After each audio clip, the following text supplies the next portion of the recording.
Wildcats Radio 1290. Today, the University of Arizona, before a sold-out house at Arizona Stadium, will welcome in the Oregon Ducks. Ranked number 12 in the country, they're looking for another win down here in Tucson. And the Wildcats, the Wildcats want to shock the world today versus the Ducks from Oregon.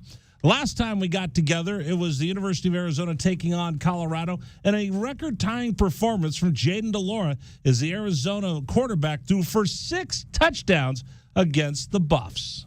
And Jayden out of the shotgun, straight back to throw. Has time, throws it to Wiley, wide open. He'll walk into the end zone. Touchdown, Arizona.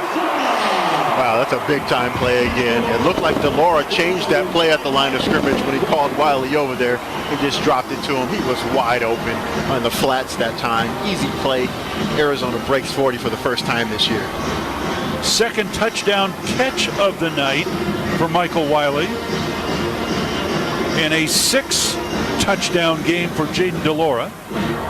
It's 42-20, extra point upcoming. 43-20, the Arizona Wildcats take down the Colorado Buffaloes. Next up, the Oregon Ducks. I'm Rich Herrera. Thanks for joining us, everybody, for the Meridian Wealth Management pregame show. I'm joined, as always, with our captain, Kelvin Efon. Kelvin, good afternoon. Welcome. Good afternoon. Good afternoon. Nice to have you here. And, of course, Glenn Howe, back after being off last week. Both are celebrating their 10th year behind the microphone together, getting you ready for Arizona football. Glenn, you ready to bear down? I'm ready to go. I'm excited about the game today. A sellout crowd. Can't wait to get to the stadium. You know, we've talked about this for so long. It's been since, I believe, 2017, the last time Arizona had a sellout at Arizona Stadium. Guys, what does this mean for the city of Tucson getting excited, buying into the program? This is all Arizona fans. I know some people online were running their mouths going, well, you know, Oregon did not bring a bunch of fans to this game. Oregon got their allotment of tickets. They didn't take any more.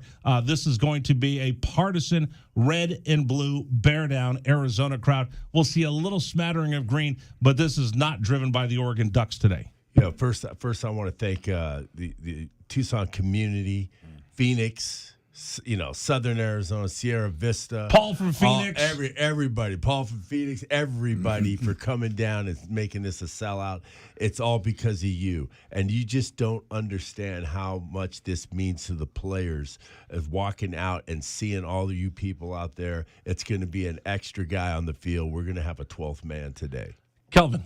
Yeah, no, it's exciting. Sometimes as a player, you'll say, it doesn't matter who's there. But when they are there, right? When them fans are there and that energy is there, and I think right now they're playing an exciting brand of football on offense where they're throwing the ball all over the place. So people want to get in there. Oregon is going to bring that same type of style. So people want to get in there and see, you know, a great game, an exciting offensive game for sure. Now, if we sound a little bit different today, we're actually in the studios. A severe weather warning has just been issued. So we decided to stay in the studios today as opposed to being out at the mall. We're going to head out there as soon as the pregame show is over to get out to the stadium, but we're going to do the studio show today just to be safe rather than sorry with the inclement weather. It's supposed to be in just about right now. Should be done around 4 o'clock. I think they just put the advisory out to 2:45 for thunderstorms and lightning. So we're going to stay here for the first hour of the pregame show, but everybody out there tailgating after that, the weather's supposed to clear up. It's going to be a gorgeous night at Arizona Stadium tonight, Glenn. Yeah, I think, you know, shoot, I saw 70 degrees, man. I brought a jacket. I'm wearing a jacket out there. I'm low sleep, man, a little bit. You know, I'm in a low sleep.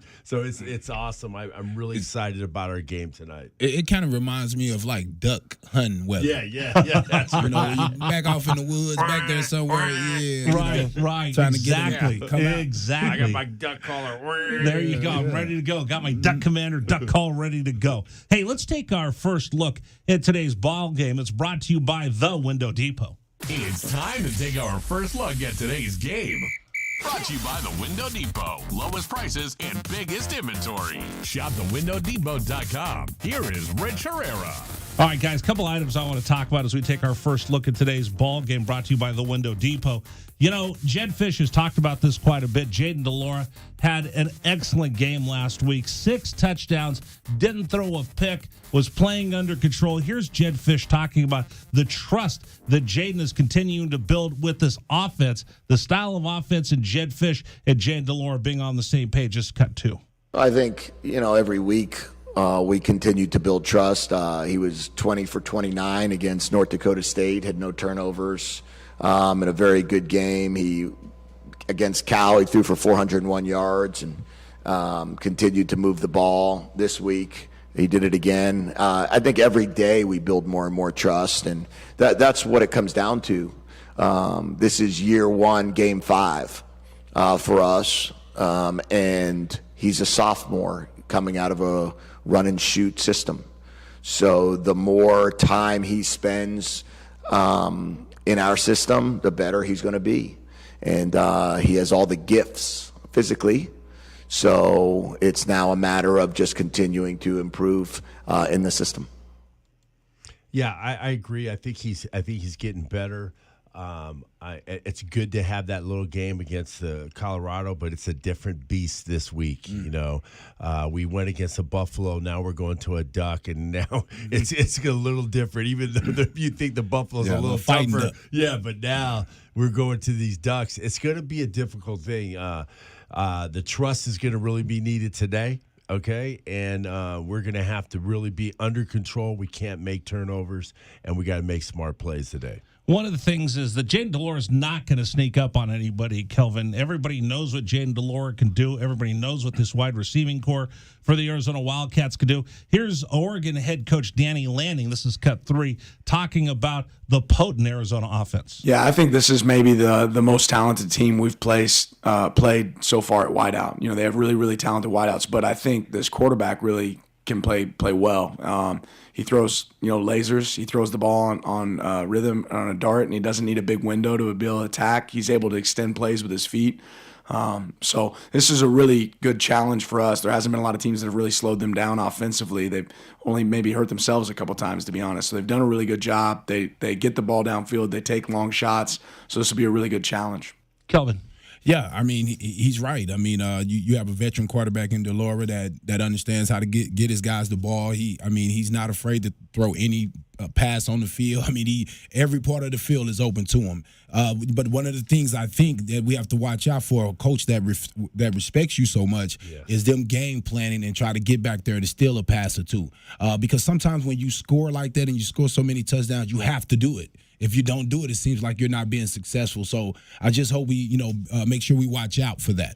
Yeah. Well, let's go a little bit deeper. Here's Brennan Carroll this week talking about Arizona needing to create some matchup problems when you go up against defenses that know that you're going to be chucking the ball down the field. Here's cut 4. It causes a bunch of matchup problems. It's tough to say, hey, we want to lock down one guy. So the defense just kind of has to, figure out how they want to defend it and who they want to cover and who they're willing to let go against their lesser coverage guy. So we just got to find our best matchups against whatever defense we're going against. But it's tough when you got 4 guys and then you got Wiley coming out of the backfield, Jonah coming out of the backfield. Both those guys can catch great, and DJ's got great hands too. So we're good. We like those matchups. How do you see that? Yeah, we have a lot of bullets in the gun, man. We really do. We have a lot of stuff that we can use as weapons, and I understand that, and I think that we have to be able to be very strategic at how we use those weapons because I tell you, Oregon, for a guy, I don't know, Kelvin, I know that you felt the same way, is that when you're playing against a team that's supposed to have some great players on the other side, you're excited about the challenge. You're excited. These wide receivers, they're excited. Oregon guys are excited. They have one of the best wide receiver groups in the Pac-12. They're going to try to lock us down. Yeah. Well, okay, so let me throw this out at you as well. Tetairoa McMillan was signed, sealed, delivered, almost signed. Yeah. Almost signed by Oregon. You don't think their defensive backs are going to go, wait a minute, you left us at the altar? All right, kid, let me show you something. Yeah, you should have went to our place. That's what we're going to do. We're going to lock you down. So that's a big challenge for our guys, and I think we're up to it, and we just got to be really, really tough on just playing physical ball. And I'll tell you another one, Glenn. Imagine Arizona having their first sold-out game since what they say, 2015? 2017. 2017. Imagine hearing that like if I was a player, I'm an Oregon player, and I heard that. So they have a lot of motivation. You know, coming here in the past, there was not a lot of motivation. You know, and I thought, you know, Wildcats, we snuck a game or two out against Oregon, but I don't think they're going to be able to sneak up today. No, not at all. One last thing we want to talk about as we take our first look at the game, brought to you by the Window Depot, is the tackling. Listen, I know we're going to talk a lot about Bo Nix, but don't get confused. This Oregon team will run the ball down your throat. That is what they like to do. And I asked Jed about this, about the tackling of the University of Arizona. And again, this is going to be the run fits and the tackling is going to make or break Arizona today. Here's cut 5. Better in all those areas and continue to get better. We need to continue to improve in all those areas as well. 10 missed tackles for 65 yards. Can't have it. You know, you're going to always have a missed tackle or two in all leagues, and you're certainly going to have it in our league where you have a lot of skill players. But you want to try to minimize the missed tackles. You need to create a couple tackles for losses, and then make it hard to run. So we're going to spend all week long talking about gap fits, talk about run fits, talk about being where we need to be, and we'll drill tackling every single day this week, as we did last week, to see if we can be a little bit better at it. I agree with that, with the fits and all that stuff. But, you know, I played defense in high school. I haven't played it, in college or anything. It's a mindset, man. It's just a mindset of you're taking this guy down, and that's it. You're not going to let them run on you. We have to have a better mindset of being tougher at the line of scrimmage and at the point of attack. When we're attacking, when we're up against a guy, we got to say we're going to take him down, and that's just it. It's just a mindset. You got to have a mindset. And I also say coaching as well. I think you have to add those sets where you're adding that extra linebacker in there when you know it's going to be a rundown. I think that's something they're trying to figure out because they're in the 4-2-5 right now, right? Right.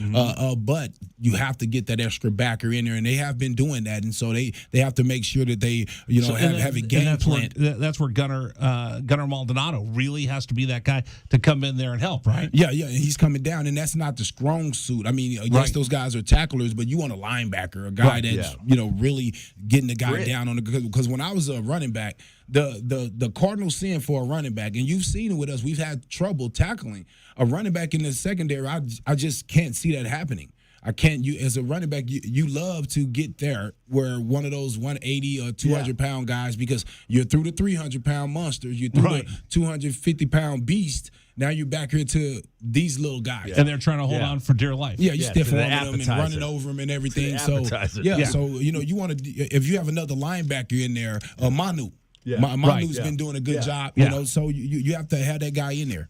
Absolutely. And Arizona's going to go a little bit deeper today on the defensive line, trying to rotate as many as 10 different players through the game against the Oregon Ducks. That's the first look at the ball game, brought to you by The Window Depot. That's our first look at the game, brought to you by The Window Depot. Lowest prices and biggest inventory. Shop thewindowdepot.com. This is Wildcats Radio 1290.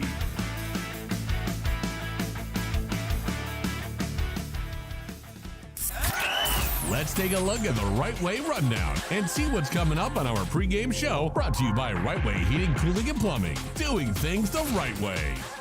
All right, we're counting down to the 6 o'clock kickoff. A sold-out crowd, and we're going to remind everybody, get there early. You're not going to be able to walk in 10 minutes before the ball game, grab your popcorn, and make your way through an empty stadium. This is going to be packed. Jed said he wants to pack them in like sardines. Give yourself plenty of time to get into the stadium, have your tickets downloaded, make sure that you've got the right bags and purses and everything else, and make sure that you get there early so we get everybody in there in time for the kickoff at 6 o'clock. Coming up on the Right Way Rundown, we're going to go in the huddle with Glenn Howell next. Who do you got? I got Heath Bray, number 14, part of the Deserts, the Swarm, one of our, guys that really epitomize toughness, which we're going to need today. Yep. And then a little bit later, the captain's corner, who's coming up? We got Tron Kennedy, man. I mean, one of the all-time running backs here at the U of A, name up in the rafters, NFL guy, just all around great Arizonian. All right, all of those coming up on the Right Way Rundown. Coming up, we'll go in the huddle with Hal. That's next as we count down to the kickoff. Arizona taking on the Oregon Ducks at 6 o'clock. Hey, reminder, make sure you stick around with us after the ball game. On your way out, we'll have the full rundown, highlights, and your telephone calls after Arizona takes on the number 12 Oregon Ducks. We'll continue with you. My name is Rich Herrera, Kelvin Efon, Glenn Howell. This is the home of Arizona football. This is Wildcats Radio 1290. Bear down, Wildcats fans. This is the Meridian Wealth Management pregame show on Wildcats Radio 1290. Brought to you by... This is the Rich Herrera Radio Show. Now streaming on Facebook Live and YouTube at Wildcats 1290 and our website, wildcatsradio1290.com. Terry crosses middle, hand it to Matherin between the rings. Over for Creasa. Checked by Campbell. High screen from Koloko. Creasa around it, drives right. Throw it for Koloko, who slams it down for two. Lamb set. And the pitch to Susak, driven out towards right field. That is going to get down for a base hit and go all the way to the wall. Casagrande headed for third. They're going to wave him around. He's coming home, and the Wildcats have tied it up.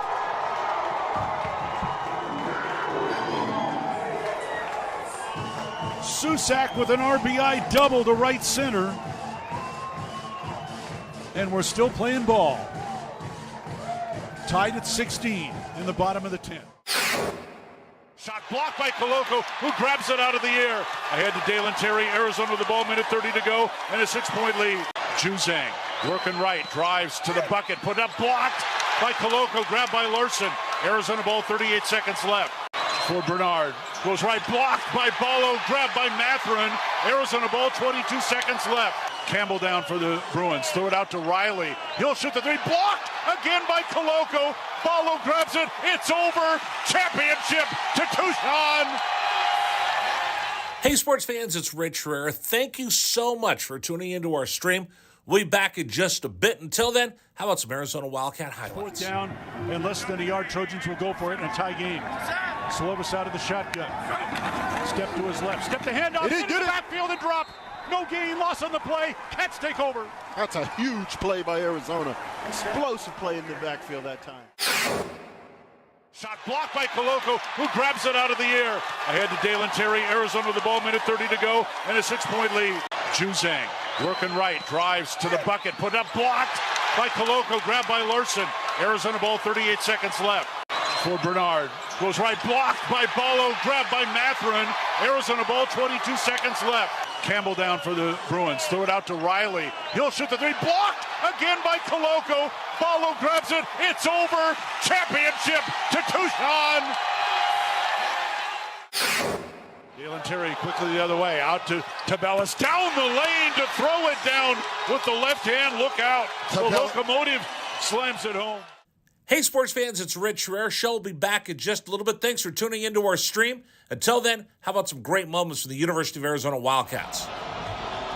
Fourth down and 2, Arizona. Down 14-0. Wildcats on fourth down this year are 12 of 20. Offset backfield. Plummer to throw the ball, looking, throwing towards the back of the end zone, and it's hot! Touchdown, Arizona! Oh, did they need that? My goodness, Booby Curry had to leap in the air to take the ball over the top of the defender, and the Cats are on the field. ASU with the ball, down by 11, 3 have to go, steal by Koloko. He's going to drive the other way and slam it home, and foul by Lawrence. Why Lawrence contested the big man, Christian Koloko, with defensive steal and flush. Lawrence picks up his third foul. Big guys love to play point guard. Koloko looked like one driving down that was from mid-court. 3-point lead again for TCU. Down to 30 seconds left. Matherin with the ball for the Wildcats. Matherin around a Koloko screen, picked up by Lampkin. Go outside for Koloko, feed it to Terry, right corner. Terry can't go baseline, circles back out top to Matherin. 10 to shoot, 16 left in the ballgame. Matherin, 3 balls straight away, good! That's a huge shot for Ben Matherin in Arizona. Timeout TCU. This ball game is knotted up. 12.6 seconds to go. Ben Matherin drains a deep 3 from straight away. He's got 24 points. and we're all even. Hey, sports fans, this is Rich Herrera. Thanks so much for tuning into our stream. Back in just a bit. Until then, how about some highlights from the University of Arizona? McLeod's going to line up under center. Wiley, the running back. Receiver either side. 2 tight ends. Oregon, 5-man front. They shift. Play fake, rolling right. McLeod looking to throw. Going deep. Down, trying to find Berryhill. Makes the catch inside the 25-yard line. Still loose inside the 15. First down, Arizona. What a play by McLeod. He was smacked, but he had the presence of mind to know where Berryhill was. He threw the ball. He underthrew the ball, and Berryhill was looking back. With Mr. Howell's Huddle here. We got a great guest today. We in the huddle, what we usually do is we talk about what our guys are doing now, and then talk a little bit about a little bit of football. And what I'd like to bring in today is Heath Bray. Heath Bray was a letterman here, came in his first year in 1989. His last year was 1992, so he was on the back end of the beginning of the Desert Swarm with all those guys, and he played all kinds of positions, man. This guy played quarterback, played safety, played everything on special teams. And I remember I used to always say, who's number 14, man? I was like, who's this guy, number 14? He's just all over the field going crazy. Had the half shirt on and everything. Heath Bray, welcome to the Howell's Huddle. How you doing, man? I'm doing well, man. It's good to be on with you guys. Hey, right on, man. Glad to have you here. What are you doing now, Heath? What's going on in your life right now?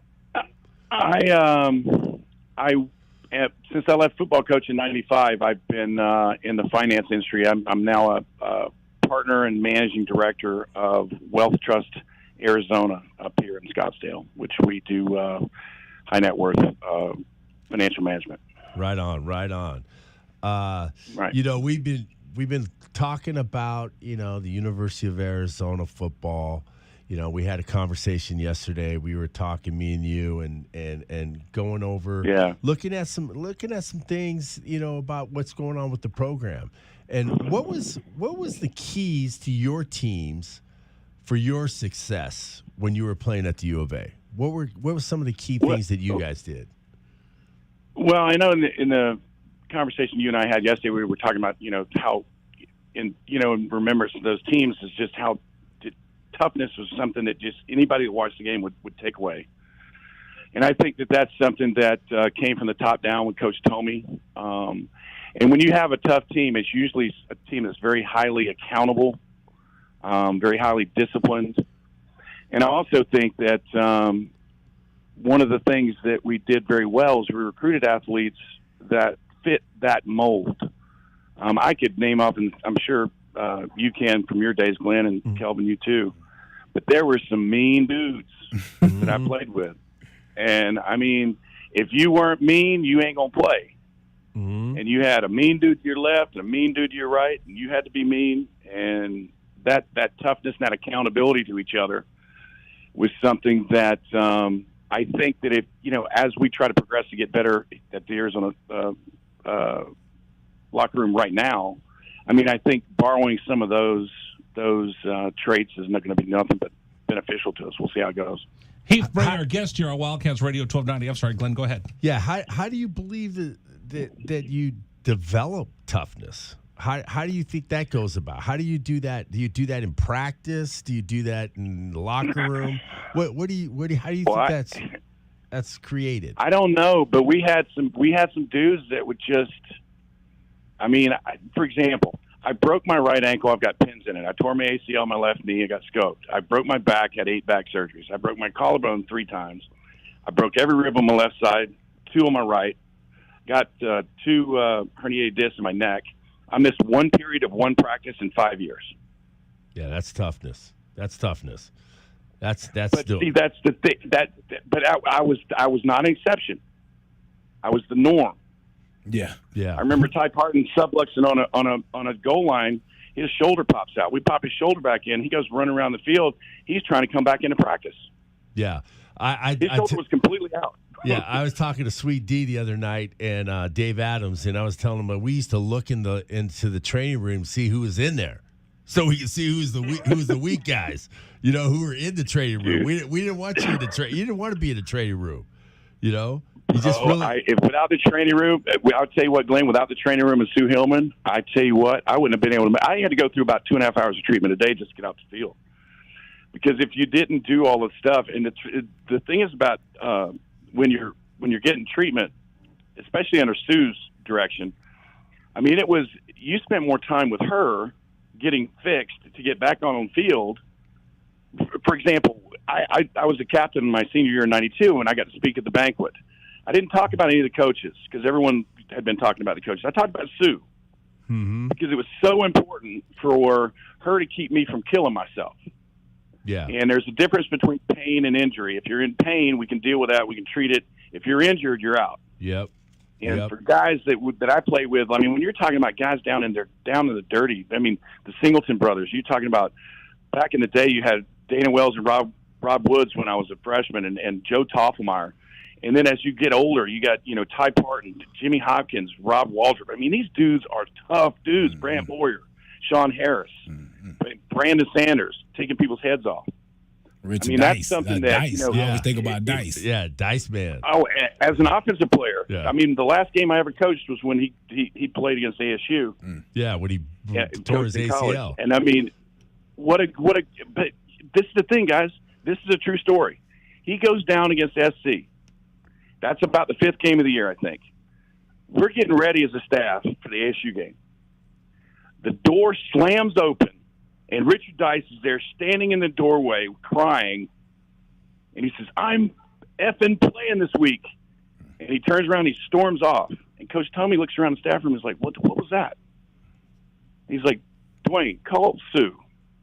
So Coach Akita picks up the phone and calls Sue downstairs and says, "We just had crazy Rich Dice coming here trying to tell us he's playing this week." I'll be dang if he didn't go out there and play, and probably may have hurt his long-term career by doing so. Yeah, but that was that's a great example of the point you're trying to make. The toughness. That's not something that toughness, that thing, you got to get your butt on the field. And I mean, nowadays, you hear the term, the guy had to make a business decision. Well, back then, that toughness we're talking about, you never even heard that term because no one did.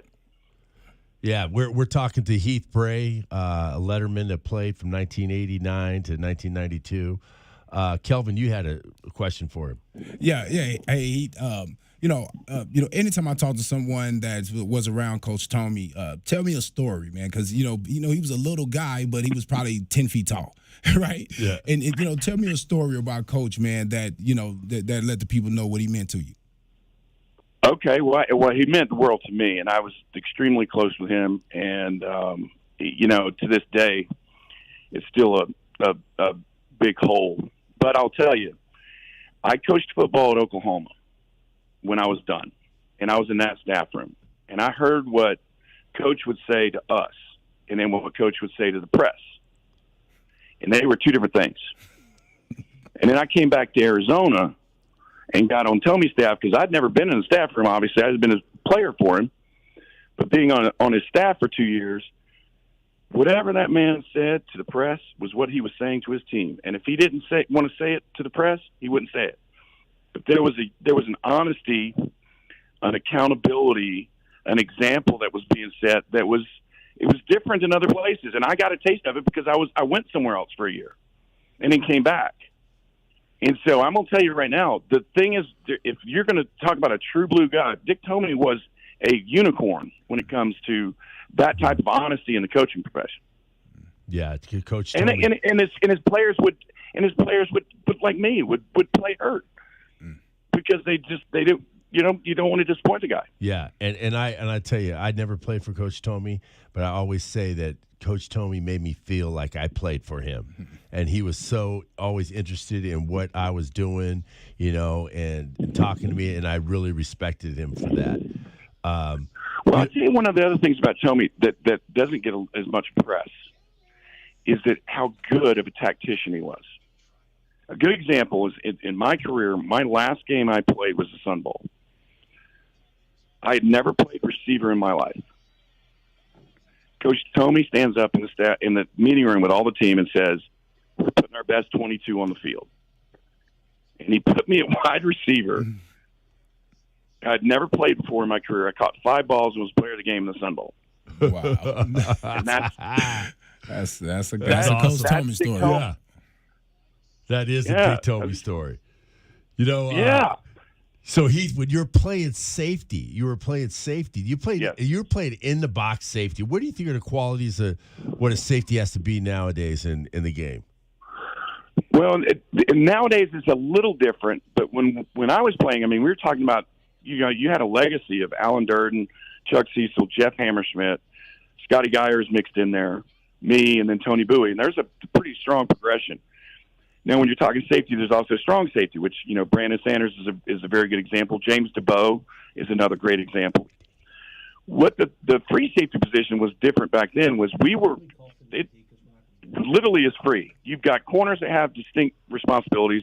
Linebackers and strong safety are reading. You're floating most of the time.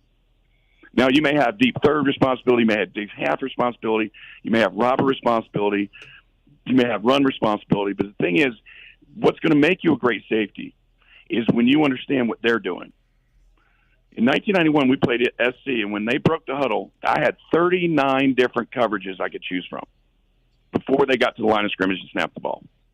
Wow. Based on what personnel they had in, based on what formation they were in, based on down and distance, and based on situations. Now, I was not a very fleet-footed guy. I had very good speed, but you didn't want me playing one-on-one on a slot. I was too big and white. But the thing is that if you know what they're doing and you have that preparedness, and I guarantee you, Coach Aquino is one of the best DB coaches in the history. In the country, man. I mean, I think he's coached 4 Thorford winners. I guarantee everyone, if you went and interviewed D-Lou right now, he'd say, I knew what they were doing before the ball snapped. Yeah, that's good coaching. And that's great coaching. That's great coaching. And that's what I think is what when we see our players doing and they're in the right position, assignment and alignment, and they're there. And that's a great thing. Heath, we really appreciate you coming in and spending some time with us, man. And absolutely, we appreciate you. Bear down, my brother. And we're gonna go get some ducks today, man. Yeah, I won't be down there with you this week, but I'll be down there for SC. I'll see you guys. It's really good to be on with both of you. Oh man, appreciate you, man. All right, guys. I'll talk to you soon. Right out. All right. That's Heath Bray joining us here on 1290. That's In the Huddle with Howell. He's driven by Larry H. Miller Dodge Ram Fiat. Driven by you on Wildcats Radio 1290. KCUB Tucson on Cumulus Media. This is the Rich Herrera Radio Show. Now streaming on Facebook Live and YouTube at Wildcats 1290 and our website, wildcatsradio1290.com. Terry crosses middle, hand it to Matherin between the rings. Over for Creasa. Checked by Campbell. High screen from Koloko. Creasa around it, drives right. Throw it for Koloko, who slams it down for 2. Lamb set. And the pitch to Susak, driven out towards right field. That is going to get down for a base hit and go all the way to the wall. Casagrande headed for third. They're going to wave him around. He's coming home, and the Wildcats have tied it up.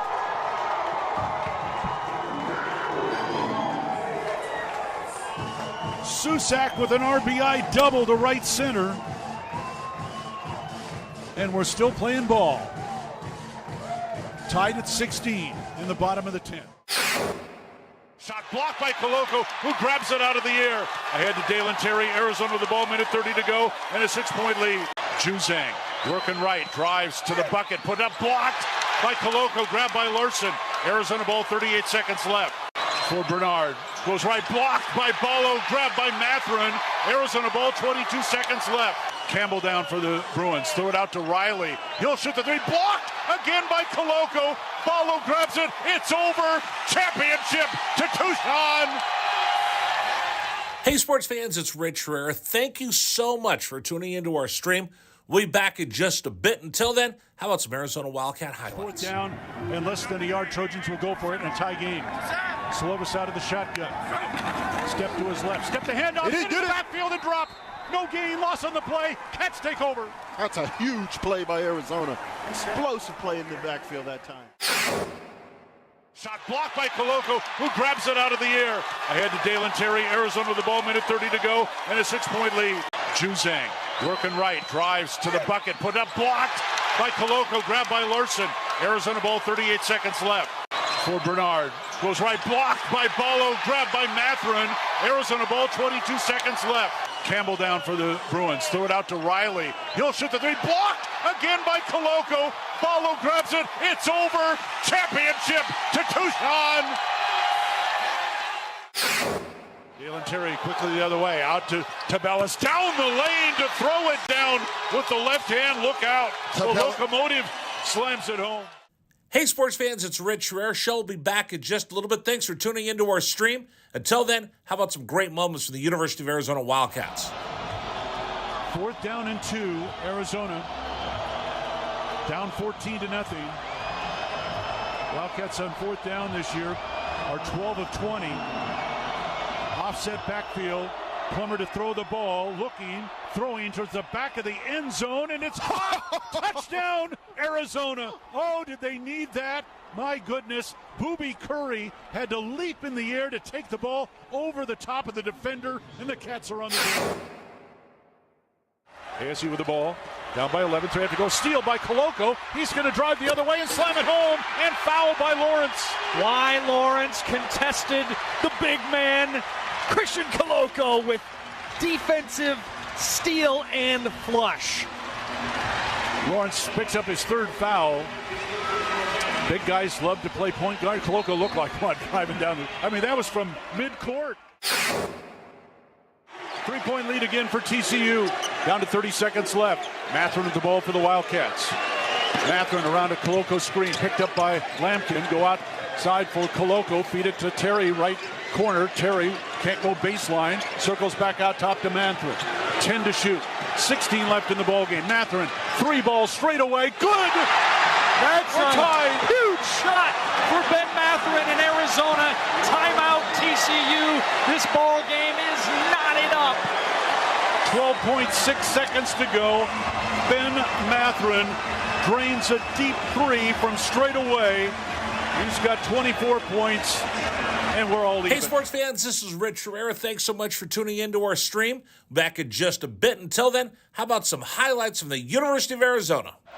Show on Wildcats Radio 1290. Brought to you by Meridian Wealth Management. Wealth well managed, life well lived. This is the home of the Arizona Wildcats. Wildcats Radio 1290. Rich Herrera with you, along with the Captain Kelvin Efon, Glenn Howell. Thanks to Heath Bray for joining us in the huddle with Glenn Howell. Now it's time to take a look at the offensive scouting report. It's brought to you by our friends at O'Reilly Chevrolet. Here is the Wildcats offensive scouting report for today's game. He's into the end zone. Touchdown, Arizona. The offensive scouting report is brought to you by O'Reilly Chevrolet. O'Reilly Chevrolet. Get more with O'Reilly Chevrolet. All right, fellas, as we look at this team, Oregon, that the Arizona Wildcats are going to attack, it's interesting. Arizona's had a hard time stopping the run and tackling. Oregon has got lit up, and probably the weakest link in their armor, I think, is the defensive backfield. They've been thrown on. Safeties have been called out. Cornerbacks have been called out. That's why I think Danny Lanning has paid a lot of attention, talking this week to the media about the wide receivers for the University of Arizona. Here's cut 6. Oregon's head coach Dan Lanning talking about the trio that the Oregon Ducks will be facing today at Arizona Stadium. Well, they have speed, and then really outside they have size, and they make contested catches, right? So if the quarterback can put it close, they have a great chance of winning on 50-50 balls. You know, for them, I don't know if you'd call them 50-50 balls. It's more like 70-30 because they come down with it a lot of the time. And when you play guys like that, you know, it's going to make the play of everybody around them better. And when they can extend the ball downfield, it sets up their run game. It sets up everything else that they do. Yeah, I think that, you know, we got to really protect the quarterback today, guys. I mean, it's got to be something with the O-line. That passing game is not going to be – it's going to be null and void if we can't protect today. And there are going to be some guys up front that they are going to be playing against that are going to be able to be some problems. Kelvin. Yeah. When it seems like they're focused. Oregon is focused on their passing game. It seems like they understand that that's how U of A goes. We're going to throw the ball 40 times. So I think they're going to try to take their chances and try to get an interception or two. See if DeLore will get him an interception. But if he doesn't throw that interception and he continue to run the ball and pull the ball down and get those first downs with his legs and stuff, things could be promising. So talk to me about that, because again, we're going to talk about good Bo, bad Bo, which is the thing that got stuck on Bo Nix when he was at Auburn. But we've seen Jaden DeLora in the interceptions. I don't think are sloppy interceptions from Jaden or bad Jaden interceptions. It's Jaden trying to do something because Arizona's up against it, and he's pressing and he's pressing and he's pressing his luck a little bit more than I think he's comfortable with, and I know more than Jed Fish is comfortable with. Yeah, and again, Jed always says how him and DeLore are learning each other. Well, the guys on the field are still learning each other. I mean, he just these guys just started really working together. I mean, I think in the spring is the first time, but live action, I think it's been 5 games. So these guys are learning where to throw the ball, when you can throw the ball, where they like to get the passes at. That is something that they're gelling on now. And I think that Jaden's getting a little bit better of understanding where the pass rush is coming, so you can, when you move maybe towards where the guy's blocking him. Like if he's going outside instead of flipping around, and then he's the rusher's loose, he's running him back into the guy, to the offensive lineman, which is better protection for him because he's understanding where they're going, and that's great for the offensive lineman. And as he's doing that, I just hope he keeps in mind that this team's probably going to drop guys back. This team is going to, they play a 4-2-5, so they're going to drop their DBs back. Hopefully he continues. Again, I just want to emphasize this. Take that ball down and take those 5-yard, 10-yard run first downs, because even though the coach calls a passing play, doesn't mean you have to go for the home run. Yeah. Right. And you know what? Discretion's a better part of valor. Always, throw the ball away, make something positive. What do they always say? Every time I throw the ball, 3 things can happen, and 2 of them are bad. It's either an incompletion, it's an INT, or it's completion. Play the percentages and be smart, but that's something that really is going to be on Jane today to make the right decision. She had talked about the multi-tiered attack that Arizona has that they're going to unleash today on the Oregon Ducks. Here's Jed Fish, cut 7. We really believe in our system of offense, which is we're going to try to attack teams as often and as in many different ways as possible. And we're not going to get wrapped up in, let's call it, numbers of what do we need to call and when do we need to call it. We need to just find a way to be able to be balanced enough to get the ball in our playmakers' hands. I remember years ago, Mike Leach made a comment one time about balance, and he said balance isn't run pass, it's how many touches your best players get. I think that there's a lot of value. I think that statement rings true. These guys are really good rush defense. A lot of times, statistics are skewed based on how many times are they defending the pass, how many times are they defending the run. Same with us. So we just have to really move the ball any way we possibly can because we know it's going to be a great challenge. And Kelvin, he's letting us in. He's pulling the curtain back a little bit more than we've thought in the past, because we've, on this pregame show, for the last 2 years, we've said run balance. Mm-hmm. How much you're going to run versus how much you're going to pass. He just kind of let the cat out of the bag right there. It's something that you and I have been talking about, that, you know what, he doesn't need, when he says balance, that doesn't mean 40 passes, 40 rushes. I think what it means is how much do I have to get touches to people and keep people honest. Yeah, and that's his brand. He says, he doesn't say it. His background is NFL, and that's the game that you see there, where the running backs aren't dominating the game anymore. So he wants to pass the ball around, and that's his system of the play, and that's his preference. And again, it is about the performance, but it also you kind of have to run the clock. You gotta have to keep away a little bit from keeping Bo Nix off the field sometimes. So sometimes scoring fast is the worst thing you could do. Okay, so I don't know. I might be the conservative here. I'll take the test. I might be the conservative here because it seems like we're sitting at the end of the crap table and throwing the dice here. Boom. Yeah, just like let's come go. on, baby needs a new pair of shoes. Yeah, exactly. Give me a hard 4. Exactly. I'm on the back of the bus back in Oakland. We're going up to 95 up to Kelly Hill, and we're throwing it up against the back of the bus, man.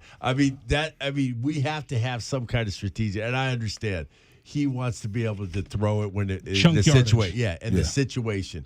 But also sometimes numbers are what they are. Numbers. They're numbers of what you should do to be successful. If you start looking at some of these guys that, a lot of these teams, there's not a lot of teams that are winning all these games that are throwing the ball 50, 60 times. In college. Right. But he's coming with that, you know with what I'm that saying? pro game, You know right? what I'm saying? I get that part. You really don't. And I'm a that. running back, and I played in a system that was balanced. Yeah. And I think it can be balanced. I think the running backs that they have on this team, man, I mean, they can get it done. But one, there's not a fullback. Yeah. So when you don't have a fullback already, you're already kind of saying that. I really ain't trying to run a whole lot. I'm trying to spread guys out and see where we can find our matchups at. And I will give him this. I did like how he got Wiley the ball. Wiley got a little bit. Because it was touches. It wasn't carries. It was touches. He got 17 carries. He kind of gave him most of the carries. But he got touches. Carries. But then he got more touches in the receiving game, and he's dangerous there. But, again, I just think that you have to set those offensive linemen up for success as well. Because if you don't run block and get those run fits. You got to feed them. Now, those D linemen just get to pin their ears back and attack. But, again, think about this. Go back to last year. Stanley Berryhill III, right? What did they want?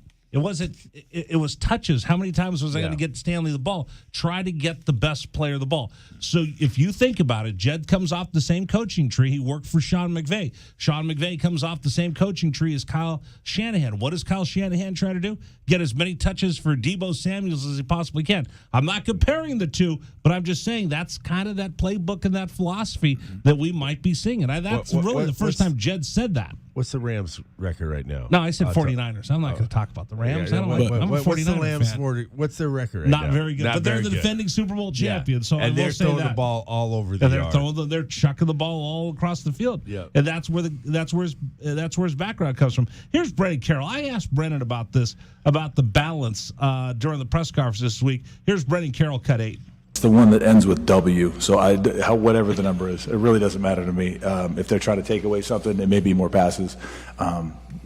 You can say that. I want X number, but we had 80 plays last week, or we had 60 plays 2 weeks ago. So just stay balanced as best we can. I thought we did a pretty good job of that last week. I think it wound up being 30 to 40 or who knows the numbers, but. Just balanced and make sure we're not giving away anything scheme-wise. Balance. Yeah. Well, that's a little different. One is you say whatever you got to do to get it. So how many touches do I have to get to Wiley? How many touches do I get to Cowing, T-Mac, Tyler McLaughlin, and all the rest? I think that might be where they're going. And I respect that. But I will say this. If I know you're going to just pass, right, I know how to defend you. How do you defend me? If I don't have to run, I drop back. Right. I drop back and try to get a tip pass. I look for interceptions. I got 42 chances. I go cover 2, right? I pop somebody back out. I go some dime. I'm blitzing my backers, just trying to get the ball up and try to create an interception. But again, when it's working, or what I'm trying to say is this. When you're running the ball and passing where they don't know what you're going to do, they have to worry about the play action. It just opens up the field a little bit more. That's all. But, hey, they have to go with what their strength is right now. I mean, it may be something that we don't know of how they feel about the whole line. You don't know. And you guys both went to camp. You guys know this. There's a difference between the speed of the game, the players of the game. Just the hash marks make the game a little bit different. It might look the same to me on Sunday, but it's a different game. Totally different game, and the age thing with the kids, how young they are. They got they're developing. Some of these kids don't come from a great high school that has all the gurus. Right. They're throwing everything at them. Some of them are. Some people don't get to play California high school football. And let me say this. It's hard to run the football. Yes. That's the hardest thing to do is run the football. And have a commitment to run the football. And to have the commitment to run the football. It's easier, especially for an offensive coordinator that's a passing guy, to say, what, it's easy to do a bubble. It's easy to hit a little slant or, or throw the go route, especially when you have such talented guys. Yeah, 100%. In fact, let's get to the talented guys. Jed was asked about the connection between Jane DeLaura and Jacob Cowing. That has been outstanding since the San Diego State game, and on and on and on. Here's Jed Fish, cut 9. Well, I think it's a credit to those two kids and their coaches. Jimmy and Kevin have done a great job, Coach Cummings and Coach Doherty, of connecting those guys pre-practice, post-practice, making sure that they're always getting some extra work in. Those two guys are very close. But it's not just, those two. It's now Dorian's getting involved in the picture, and T-Mac, of course. And the ability to just kind of use the summertime and use training camp, post-practices to just get maybe another rep. And the more comfortable you are communicating, like, hey, if they do this, I'm going to break in. Or if this corner stays high, I'm going to do whatever. The more comfortable they are to talk with each other, the more players can just be players out there. And that's what Mike Wiley is. Mike Wiley is just a ball player. So there's some things that Mike does sometimes that I'm like, hey, what just happened there? And he's like, well, I saw this or I saw that. And that's what really good players can do.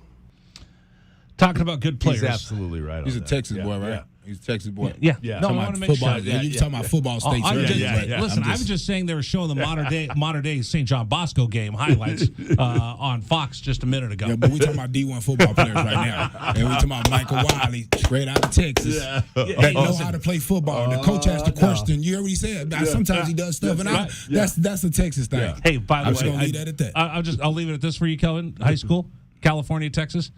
Christian Young has got to have a big game today. And where's he from? Hey, Tejas. There you go. I'm just going to say that. I'll just throw that out for you today. One other thing I want to talk about, turnovers. Arizona can't afford to be sloppy with the ball, can't afford to turn the ball over.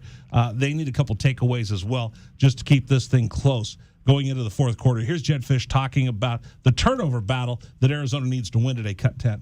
Yeah, I think that, the 3 games we won, we had 1 turnover. And the 2 games that we've lost, I think it was 6, and maybe 3 or 4 of them came in the fourth quarter.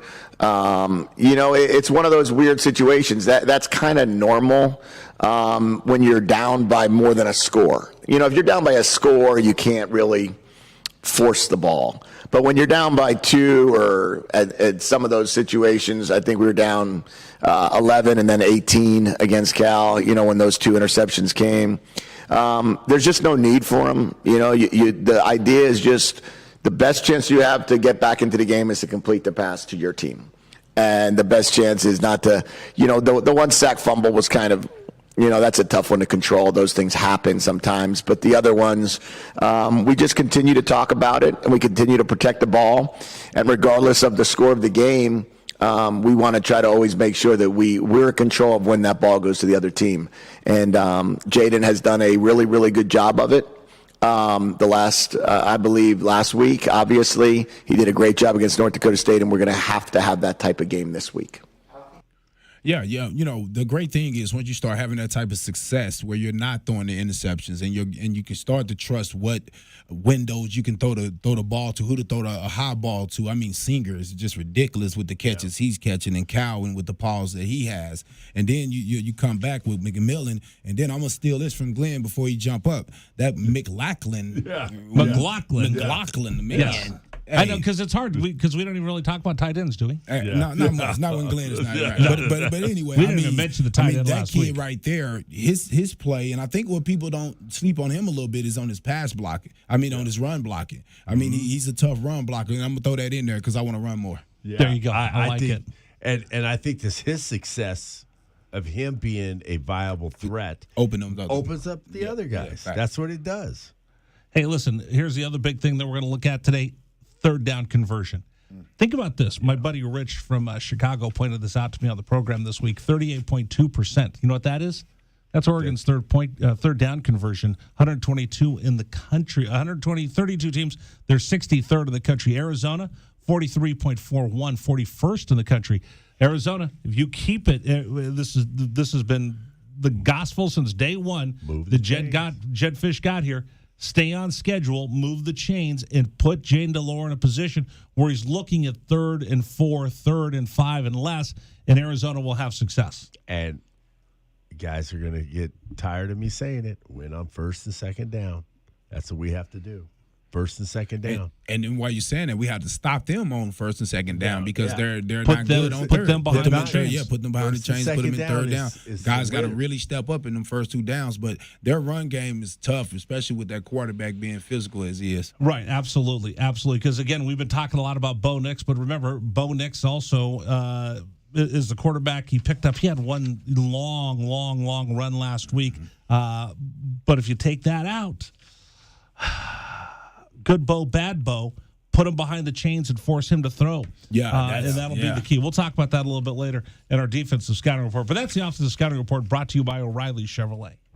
That's the Wildcats Offensive Scouting Report. The Offensive Scouting Report is brought to you by O'Reilly Chevrolet. O'Reilly Chevrolet. This is the Rich Herrera Radio Show. Now streaming on Facebook Live and YouTube at Wildcats 1290 and our website, wildcatsradio1290.com. Terry crosses middle, hand it to Matherin between the rings. Over for Creasa. Checked by Campbell. High screen from Koloko. Creasa around it, drives right. Throw it for Koloko, who slams it down for 2. Lamb set. And the pitch to Susak, driven out towards right field. That is going to get down for a base hit and go all the way to the wall. Casagrande headed for third. They're going to wave him around. He's coming home, and the Wildcats have tied it up.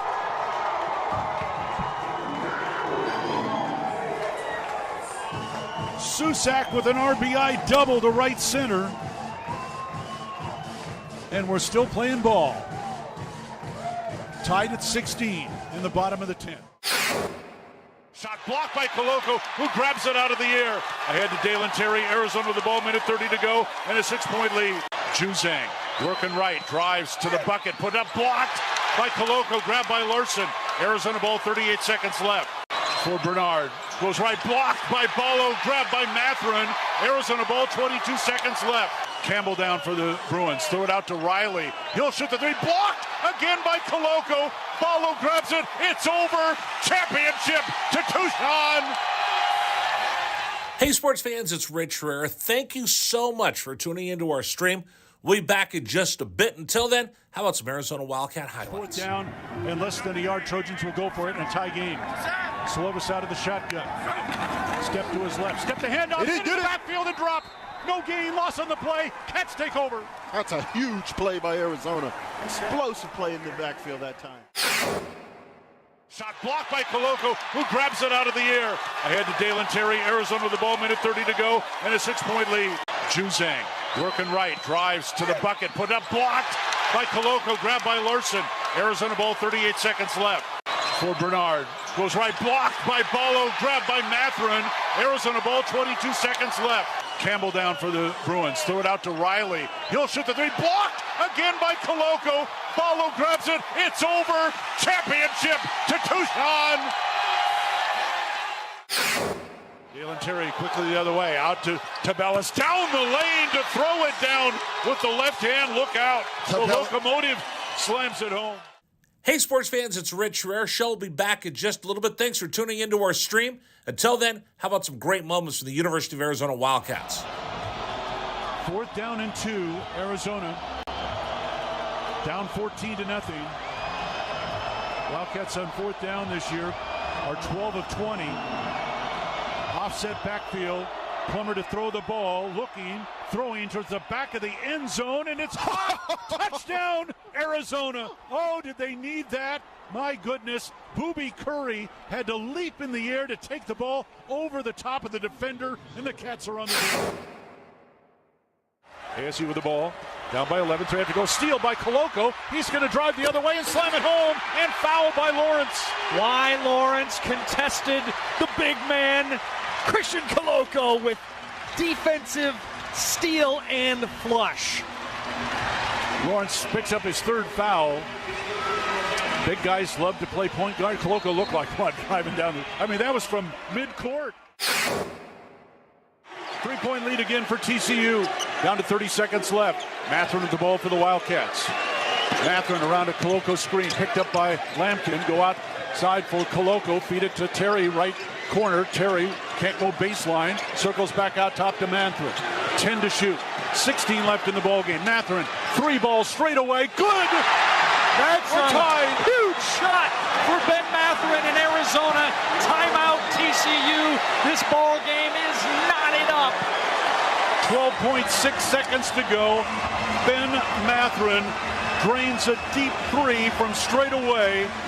He's got 24 points, and we're all even. Hey, sports fans, this is Rich Herrera. Thanks so much for tuning into our stream. Back in just a bit. Until then, how about some highlights from the University of Arizona? McLeod's going to line up under center.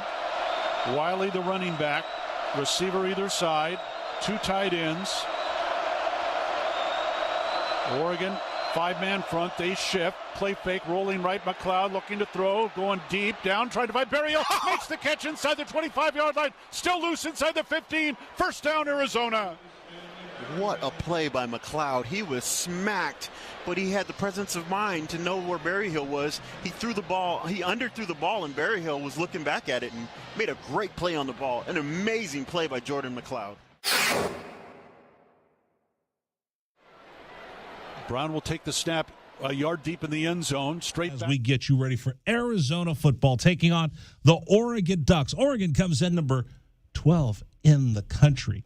They are right now 4-1, 2-0 in the Pac-12. Their only sole loss at the beginning of the season, where they got pasted on the road to the number 1 team of the country, Georgia. Since then, they've been on a roll. They're looking to pick up their 3rd Pac-12 win. Arizona comes in with a mark of 3-2, 1-1 in the Pac-12, coming off a convincing performance against Colorado. Ball game gets going at 6 o'clock tonight at Arizona Stadium. Quick reminder, the game is a sellout. No tickets to be had, completely sold out. 50,600, I believe, is the capacity at Arizona Stadium. Jed said they're going to pack them in there like sardines. So a quick reminder, if you're coming out to the game today, make sure you get there early. You're not going to be able to just waltz in 10 minutes before the game, get your popcorn and sit down.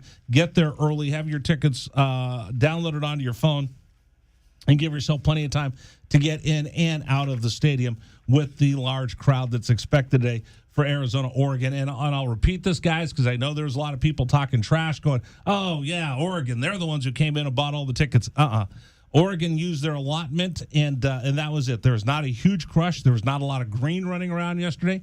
When I was down on University, I do not expect to have a bunch of Oregon fans in the stadium. This is going to be a partisan red and blue Arizona bear down crowd that we'll have at Arizona Stadium this afternoon, or this evening, I should say, at 6 o'clock. All right, let's take a look at the scoreboard around the Pacific 12 Conference. Couple games in progress. Let's check and see what the rest of the Conference of Champions is doing.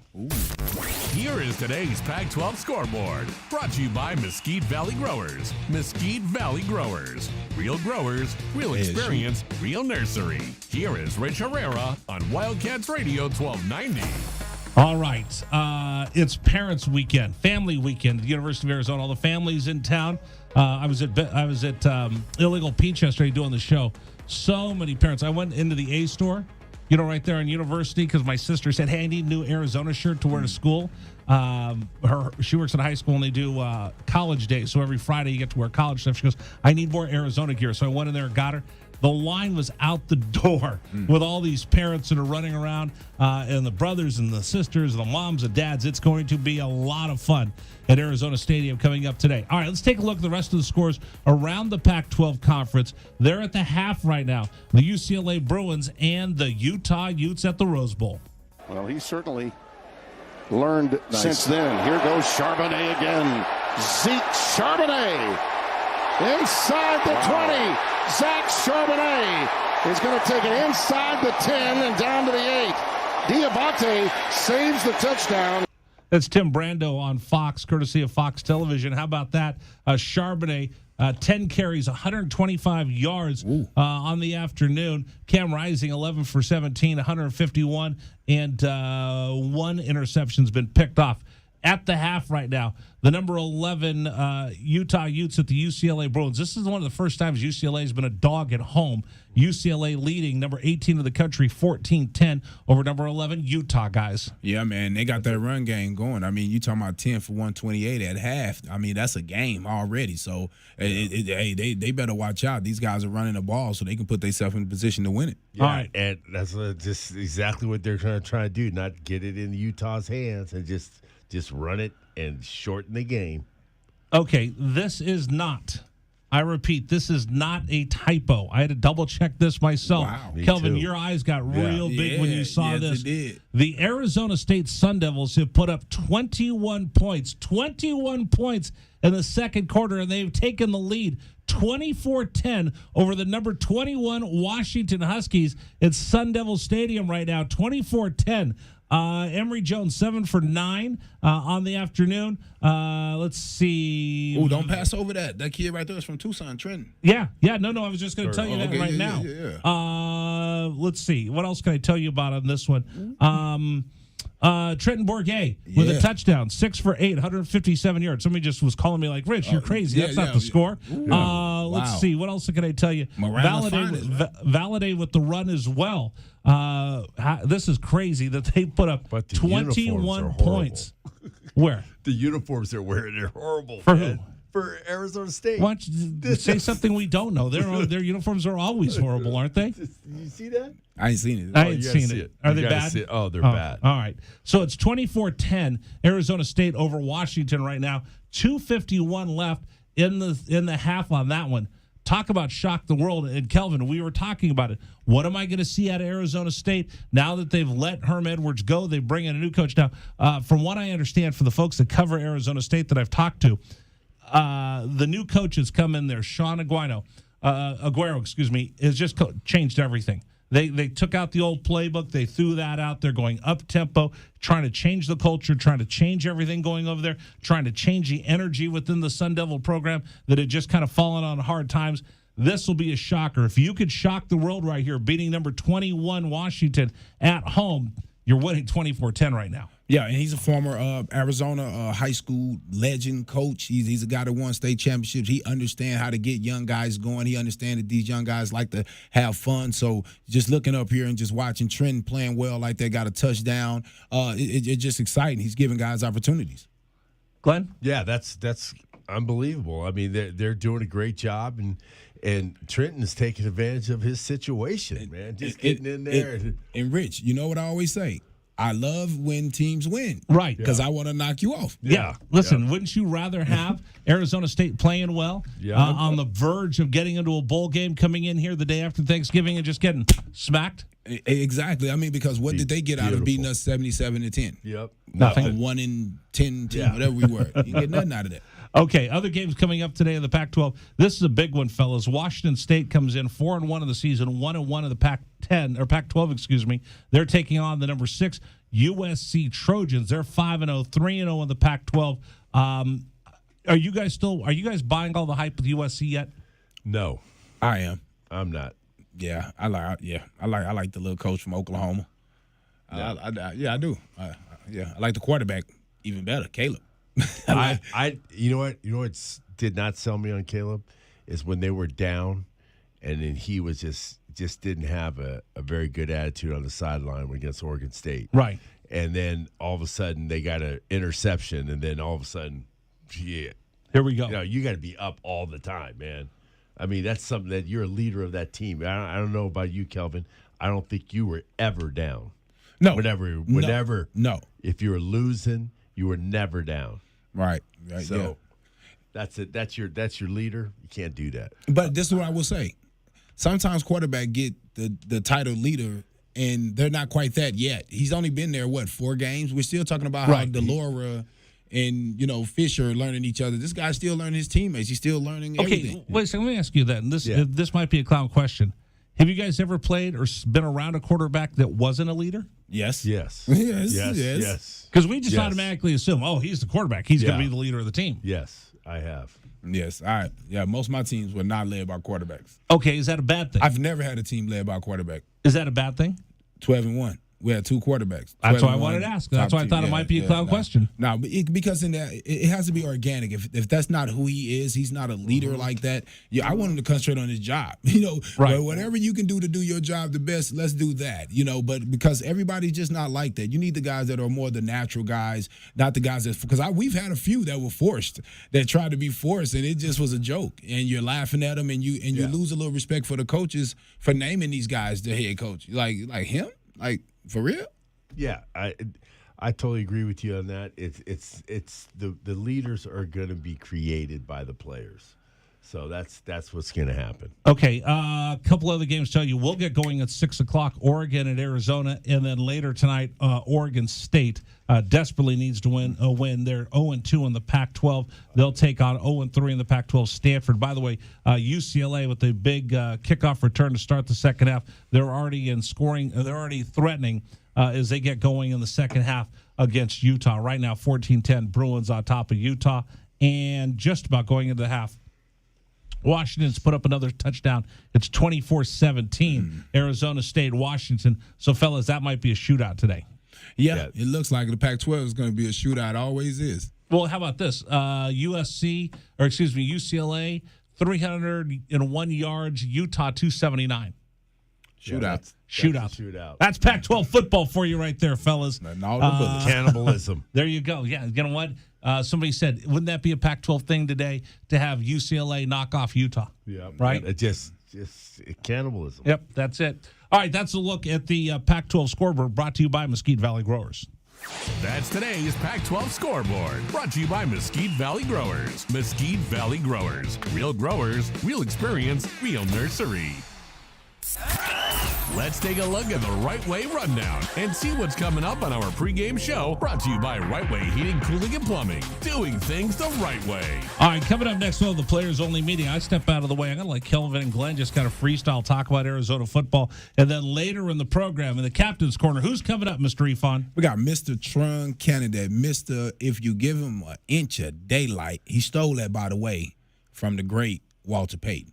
I like that. Or Gail Sayers. I think it was Gail. He was watching a video and he stole it. But I'm going to give him his credit, though, because he was real about that. You gave him an inch, he took a mile. Yep. Absolutely. He'll be the honorary captain today, leading the Arizona Wildcats onto the field today. So all of that coming up on the Right Way Rundown. Coming up, our Players-Only meeting, we count down to Arizona taking on Oregon. Don't forget, after the ball game, stay right here. Get in your car, immediately put on 1290, because we're going to have a full recap, highlights, and your calls after Arizona takes on number 12, Oregon. More coming up. Live from our studios. And again, we're not out on the mall today. There was a threat of inclement weather.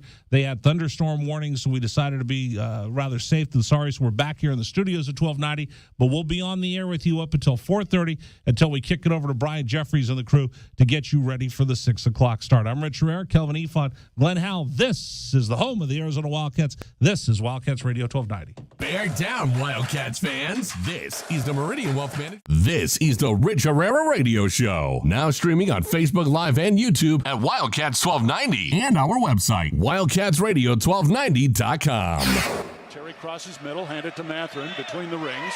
Over for Creasa.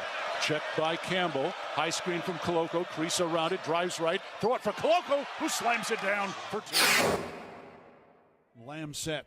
And the pitch to Susak, driven out towards right field. That is going to get down for a base hit and go all the way to the wall. Casagrande headed for third. They're going to wave him around. He's coming home, and the Wildcats have tied it up.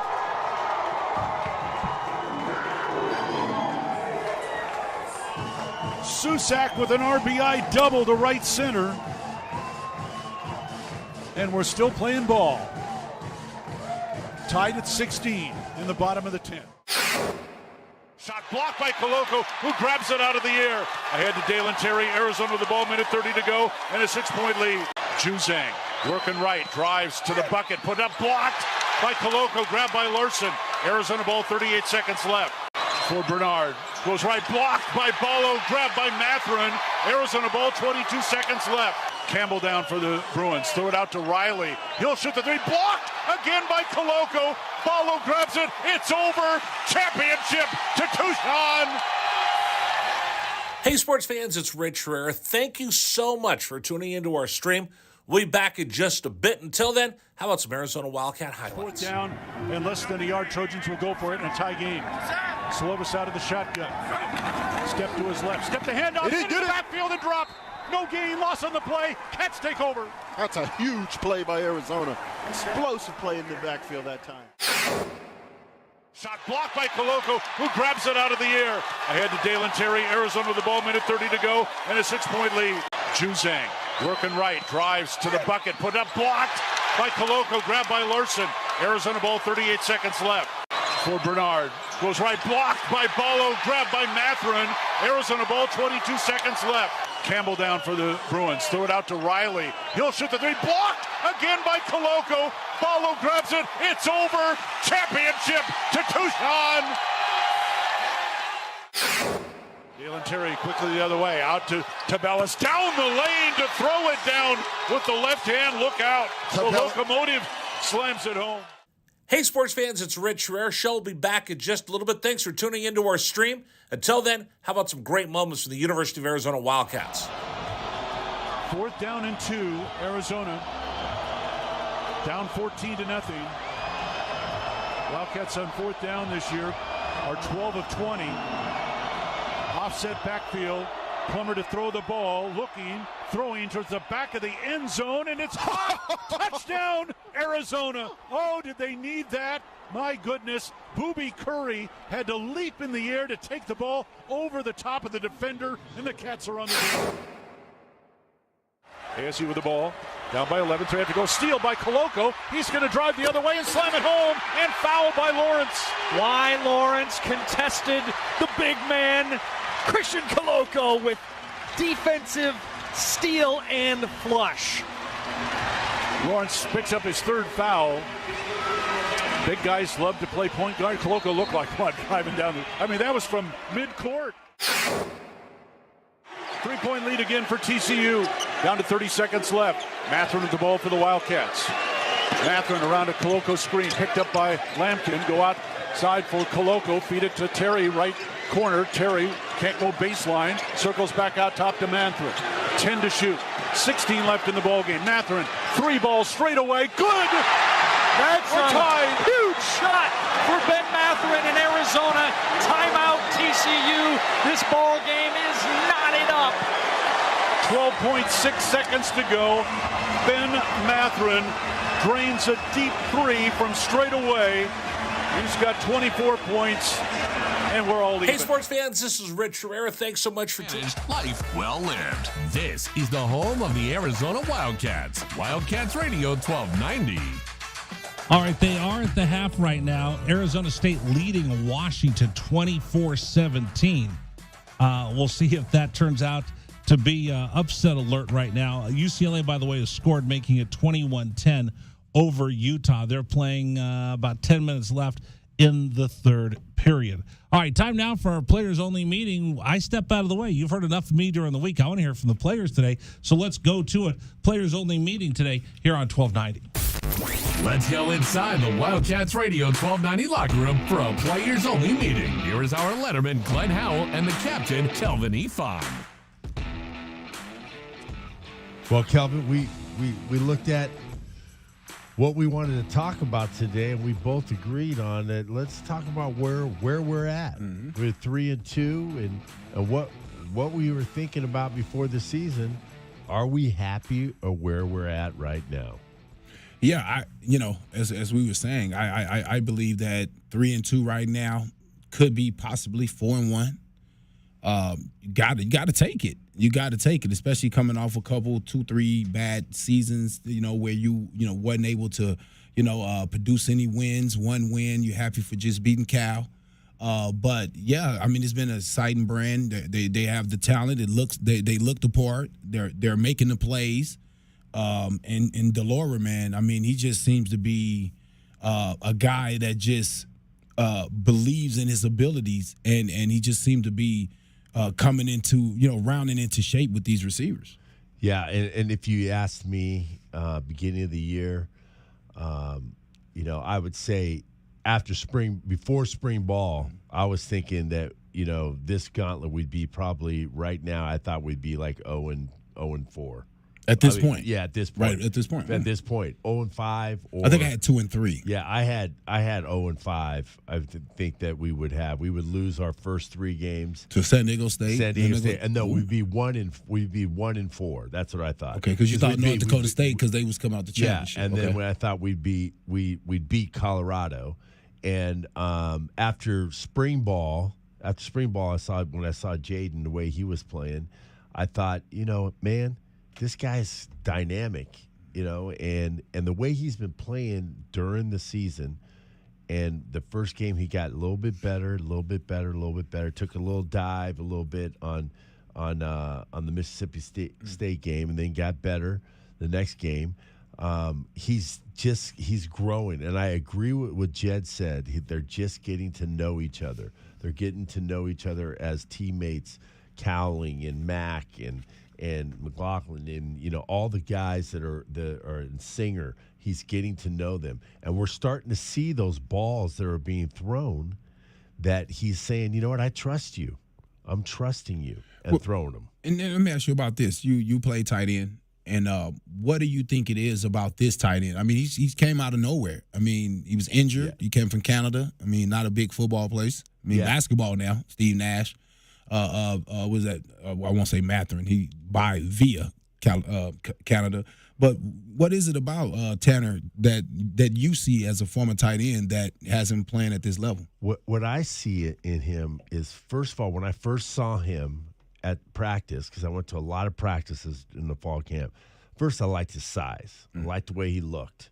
Okay, I liked the way he looked. And then I liked how athletic he was. He was running routes not like the Tin Man. He was running, with athleticism, running his routes, not all stiff and everything. And then when I heard his story, that's what sold me. Okay, he's doing his rehab off of YouTube, doing his stuff, getting, things that he needs to do. So that was self-determination. Self-motivated, yeah. He was self-motivated. And then when I saw him, what really sold me is when he can block. Because as me being a forward tight end, which I was just a blocking tight end, I wasn't really a receiving tight end, even though I only had 13 grabs and 1 touchdown in my career. He was really exceptionally good in blocking.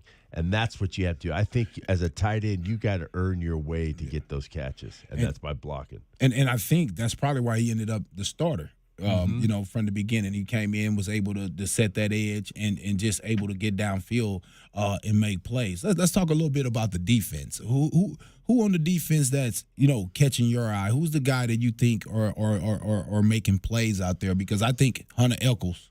Yeah, he's a guy that's I either call a fire starter or a fire put out guy, because he either making a big play early in the game and kind of setting it off and getting it going for the guys, or he makes a play late in the game where he's closing the game out. And I agree with you on Hunter. I think he's been making the big plays. I think he's doing the things that we want him to do, that he came here to do, is to be a big play guy. But the guy that, I looked over film the last couple of weeks. I've looked and I was seeing how Bars is just, he's not making all the tackles, but he's making a lot of mess. Yeah, he's getting getting mess. All the double teams. Yeah, he's getting off the double through the middle. Squeezing. Yeah. He's pushing people around. He's taking up 2 or 3 blockers, and those are things that you don't get accolades for, which I think is good. And I think Shan has been doing a good job too. And those guys, it's dirty work. It's the dirty job. You ever see that TV show, The Dirty Jobs? Those are the ones they should go talk to them. Right. Yeah. He's doing the dirty job. They'll get to do the pretty, exactly. The big and plays. Eccles is the guy that's getting all the, right, because he's squeezing the middle. He gets the one-on-one on the edge. Exactly. And another guy, man, I like Kobe Case. He's not a Texas boy, but he's a Southern boy. Yeah. And he's tough, man. I mean, he's only 215 pounds. He's another guy that's just coming back from an injury, and he's out, freshman. I mean, redshirt freshman, out there on the field. Another one of these young Wildcats that's out there making plays. But, he's a guy that runs all around the field, man. I mean, and with his hair on fire, man. And I think nothing but great things, are coming from him in the future. Yeah, I think he's doing well too. I think he's got to get better on his technique, and that will come with time. Yeah. That will come with experience. And that will come with, and with failure. Because when he's taking on a 300-pounder straight up, I said, I can't do that. Got to catch a side. You got to take a side on that big fella. I'm a marshmallow. I've just been eaten up, man. I just got eaten up. So he's getting better at doing that, making sure that outside arm free, keeping it and squeezing and doing those kind of things. I think that he's playing well, and I really like if you look at some other guys that are playing well, and I think Mr. Harris is doing better. Yeah, I think he's finally. You don't see people going around his edge, and he making a lot. He makes tackles, and he's making tackles, and then he's also doing the silent things. He's doing the things of keeping that edge, like you said. He's also putting the pressure. He's also making those linemen think about him on the outside. So I think he's playing better. He's starting to play to his potential when we've been waiting for like 4 years, and I got to give him kudos for that. Exactly. So I'll say this: what from a coaching standpoint do you see that that they could add? Me personally, yeah, I understand the passing thing. I understand doing what works. I mean, hey, trust me, when I play basketball, get the ball to the best player. Yeah. Hey, let's play off of him, right? Yeah. But as you're doing that, let's play off of him and let's use these backs. I do like Michael Wiley getting touches, and I do like what he do when he get the touches. He's very good in the passing game, but I just feel like that, and this coming from a running back, but I just feel like that physical presence that you add, wearing down the linebackers, wearing down the D-line so late in the game, because you want to pass the ball, right? Late in the game, you don't want those D-ends fresh, rushing at you, and they haven't been cut, and they haven't been pancaked, and softened up a little bit, as we say when they rushing in there on that pass. They thinking about it now because we done roughed them up on the run. And so that's all. I mean, I'm personally not a guy that's gonna tell any offensive coordinator or coach how to call his plays, but my preference is doing both, being as balanced as possible. Yeah, and I think it's a personnel selection. That's what I'm getting a little. Like on some of the plays, like the fourth down play we had at Cal, and we're doing a pitch with Coleman, and he's a downhill guy. Yeah. That could have been Drake Gander. That could have been Wiley or Drake hasn't played, so that's Drake not going to be him. played. It's not going to be him. Right. But it could be him. It could be because sure. That's his because style. he has that type of style. True. So I'm wondering if the personnel and doing that, I think that better selection of personnel. If I'm thinking from the coaching wise, looking at that, and then doing with when we're down inside the 20, let's run the ball a little bit more. DJ Williams and Jonah going downhill are problems. That is a problem. Yeah, because Jonah, he seems to. Did you see how he puts his hand on the ground? Yeah. I never could do that. Yeah. I never had the balance to do that. But he puts his hands on the ground and just keep going. Yep. Yeah, he's a stump. That's the thing that I like to see inside the 20, to try to let's do a meat grinder. Let's get a little meat grinder. And then come back with that pass over the top. With the pass. Well, to the big fella or the singer. So if I'm coaching, I'm an opponent coach, I'm going to say inside of 20, they're going to start passing the ball. So, then that's when you got to gash them. I think you got to gash them a little bit. And I like to see that inside the 20. That's the only really thing. And then on the coaching, on the defensive side of the ball, I like the gaming that they're doing on the inside, the twists and everything. But I like to see some corner blitz. I like to see a little bit of that off the edge, speed, a little athleticism. Yeah, and I don't know if we have that personnel. Maybe I'm wrong that we don't have that personnel to do that, because you got to be a fast one. Like D. Lou used to do that. You got all the great running. Brandon used to do that. Sanders. I mean, these guys used to come off the edge. We got to get those type of guys to be able to make those plays. And one thing that I would like to see a little bit more defensively is the linebackers to continue to feel and to be those run stoppers and let's try to slow these running backs down, because right now that's our biggest weakness. Our biggest weakness on defense is stopping running backs. And so just would really love to see them and the DBs. I mean, the DBs got to fit in because, you got that extra DB there, but just would really love to see those guys just be a little bit more aggressive, a little bit more like the guys in the past. Yeah, some Jared Tevis, the guys that were really – those guys are like good tacklers. Those are solid tacklers. You always I used to when I watch it. We're gonna have Tevis in the huddle. Great. We're gonna get him in the huddle. Bondurant was that one? That was Rich's guy. Yeah. Bondurant was playmaker. The man. Yeah, he was plays, always making a play. Yeah. We used to talk about him all the time.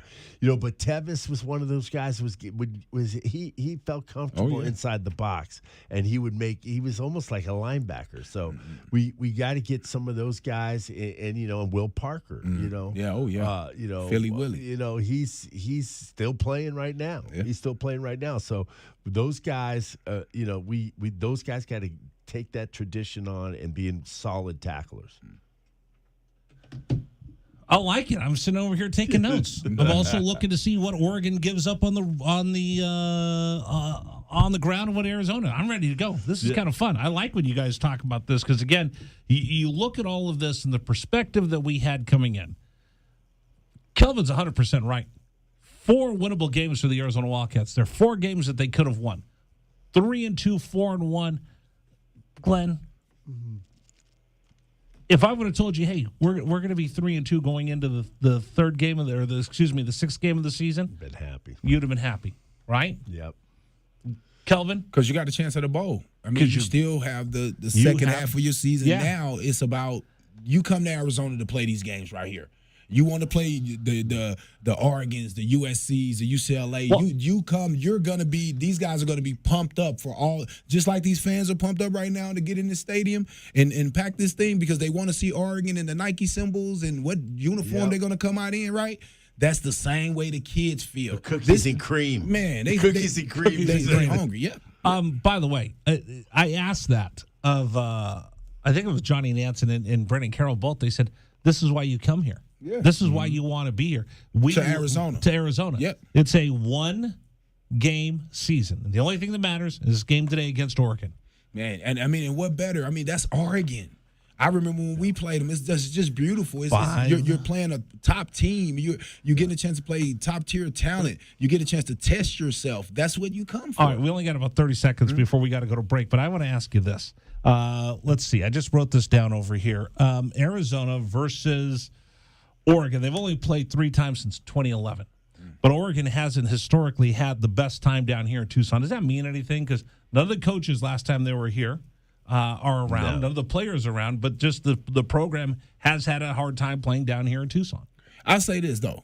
I think that flight, because when we fly up there, it's tough. Right. Yeah. And you get through it, but it's a long, tough flight to the top of and they got to come all the way down to the bottom of the map. Yeah. So, I mean, I just think that it's the competition. It's the guys.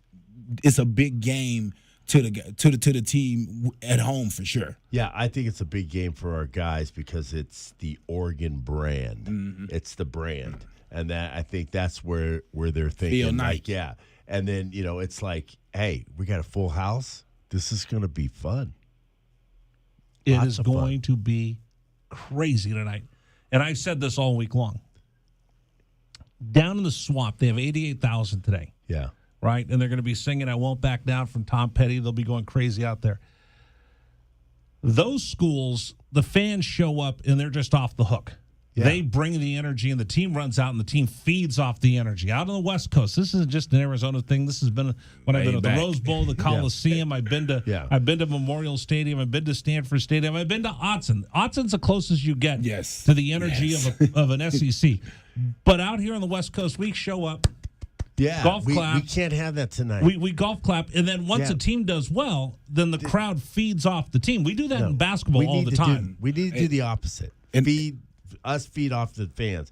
We got to be able to stand up and be ready to go. Need to bring the energy. Yeah, we got to be like we're 75,000 instead of 50. And I'll say this, I'm gonna talk about the Southern thing again. And what it is that high school football is like that. Yeah. Pop Warner football is like that. Everybody is so invested. So I feel like those colleges have an advantage. Yes. Because they already know the chants. They already know what tailgating is about. When I first came out here, it was my high school. Right. Was more, the chants and that line. I mean, it was just ridiculous, all the songs and the stuff that they were doing, Because when they get going with the U of A chant, it's as good as anywhere else. Yeah. But it takes you a while, and you go to Florida, they're doing the gator chop as you walk out. You go out at Florida State, they're doing the tomahawk chop as soon as you walk out. LSU, they're yelling tiger bait, right?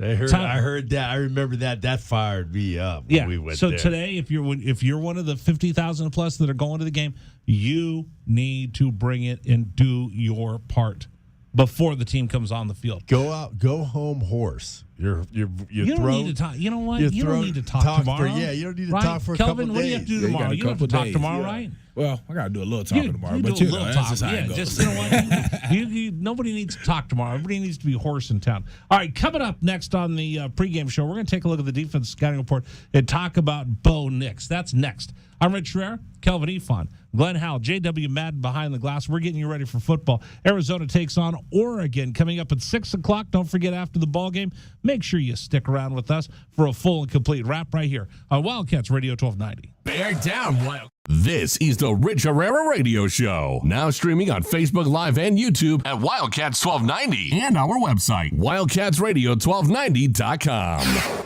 Terry crosses middle, hand it to Mathurin between the rings. Over for Creasa.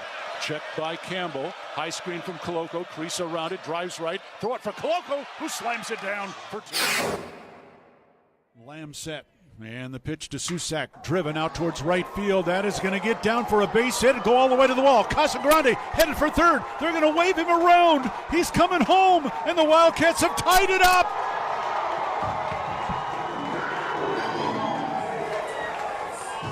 Susak with an RBI double to right center.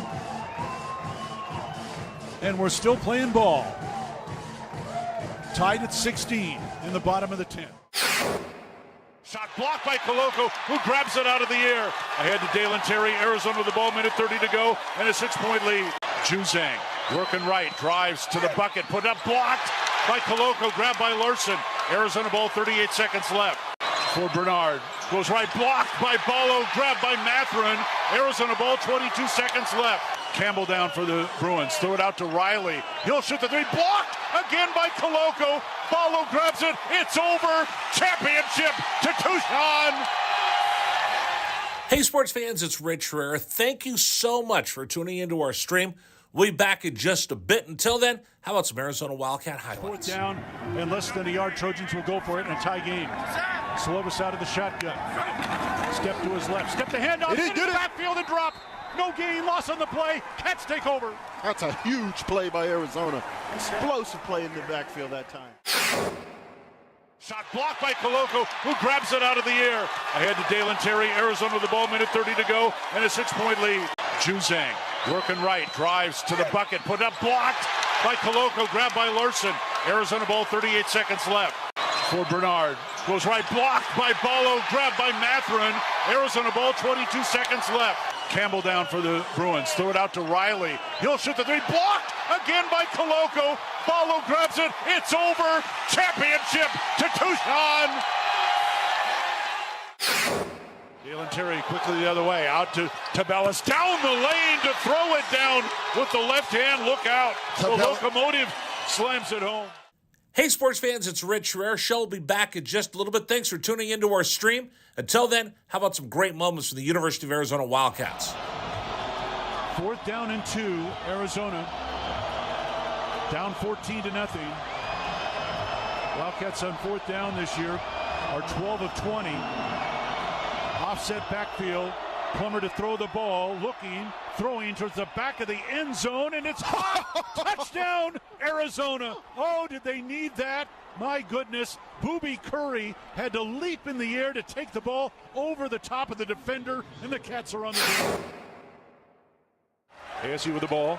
Down by 11, so they have to go. Steal by Koloko. He's going to drive the other way and slam it home, and foul by Lawrence. Why Lawrence contested the big man, Christian Koloko, with defensive steal and flush. Lawrence picks up his third foul.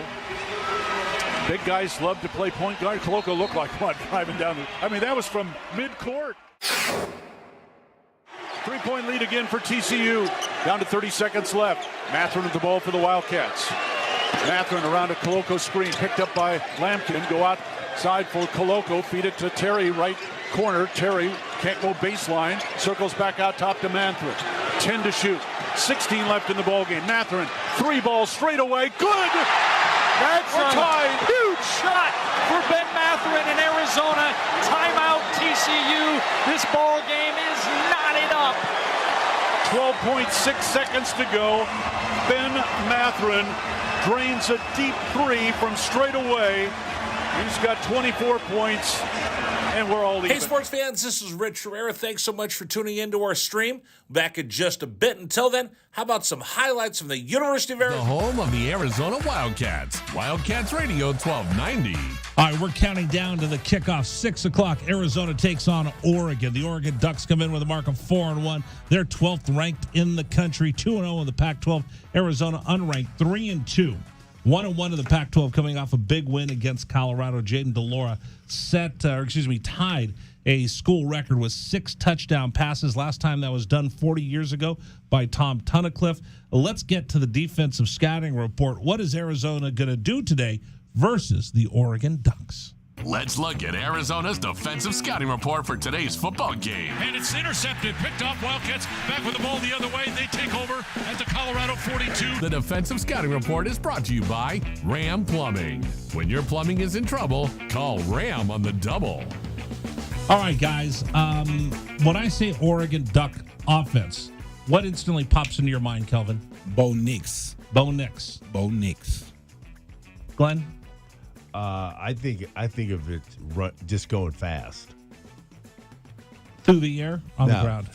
I mean, just because I guess what I'm getting to is when people think of Oregon, you remember the Rich Brooks, you remember Chip Kelly up there, you remember everything going fast. Mario Cristobal, when he took the team over, for whatever reason, Mario is not enamored, even though he went to the U and he's in Miami right now. He's not enamored with a fast-paced offense. He wants big, powerful linemen that are going to run the ball down your throat.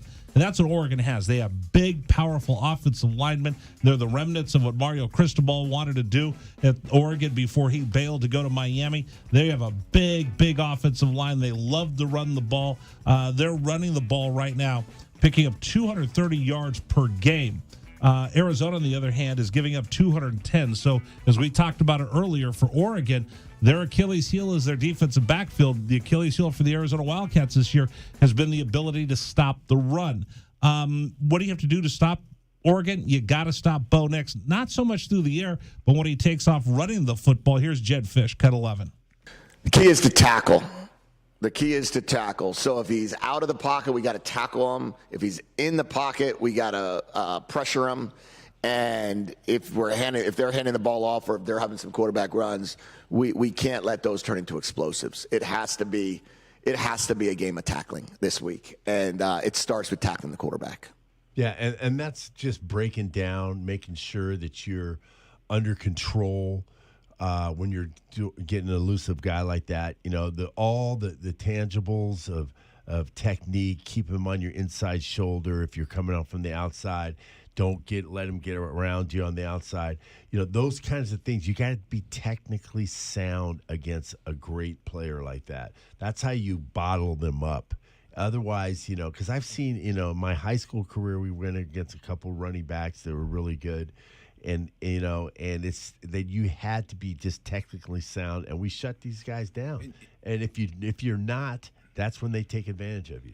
You got to get them before they get going. Yeah. Any good running back, if you get us in the backfield, you can get us at the line of scrimmage before we can get our stride going. You know, that's what you have to do. But I think you're going to need a spy. I think you might need a spy on Bo Nix because after having such a huge rushing game like that, he's already a guy that, you know, they spreads out and when they drop back, he'll take off running anyway. But after having a huge game like that and watching the Cal loss, watching what North Dakota State did against us, watch what our pass has been over the last few years, I could see them doing that, running the ball, trying to run the ball just to keep DeLora and the law firm of McMillan and Singer and Cowing off the field. Well, you know, the other part of that is we haven't talked about the last couple games, gang tackling. Everybody, 11 men having a party at the football and getting a chance to go in there and try to strip a ball away. I think that's going to be important. You know, for Oregon, again, they love to run the football, led by Bo Nix, and they've got a stable of running backs, and they've got some downhill runners. Here's Johnny Nansen, cut 12. Special group, man. They got good running backs that run downhill. You could tell they've been in the system. They understand how the system works.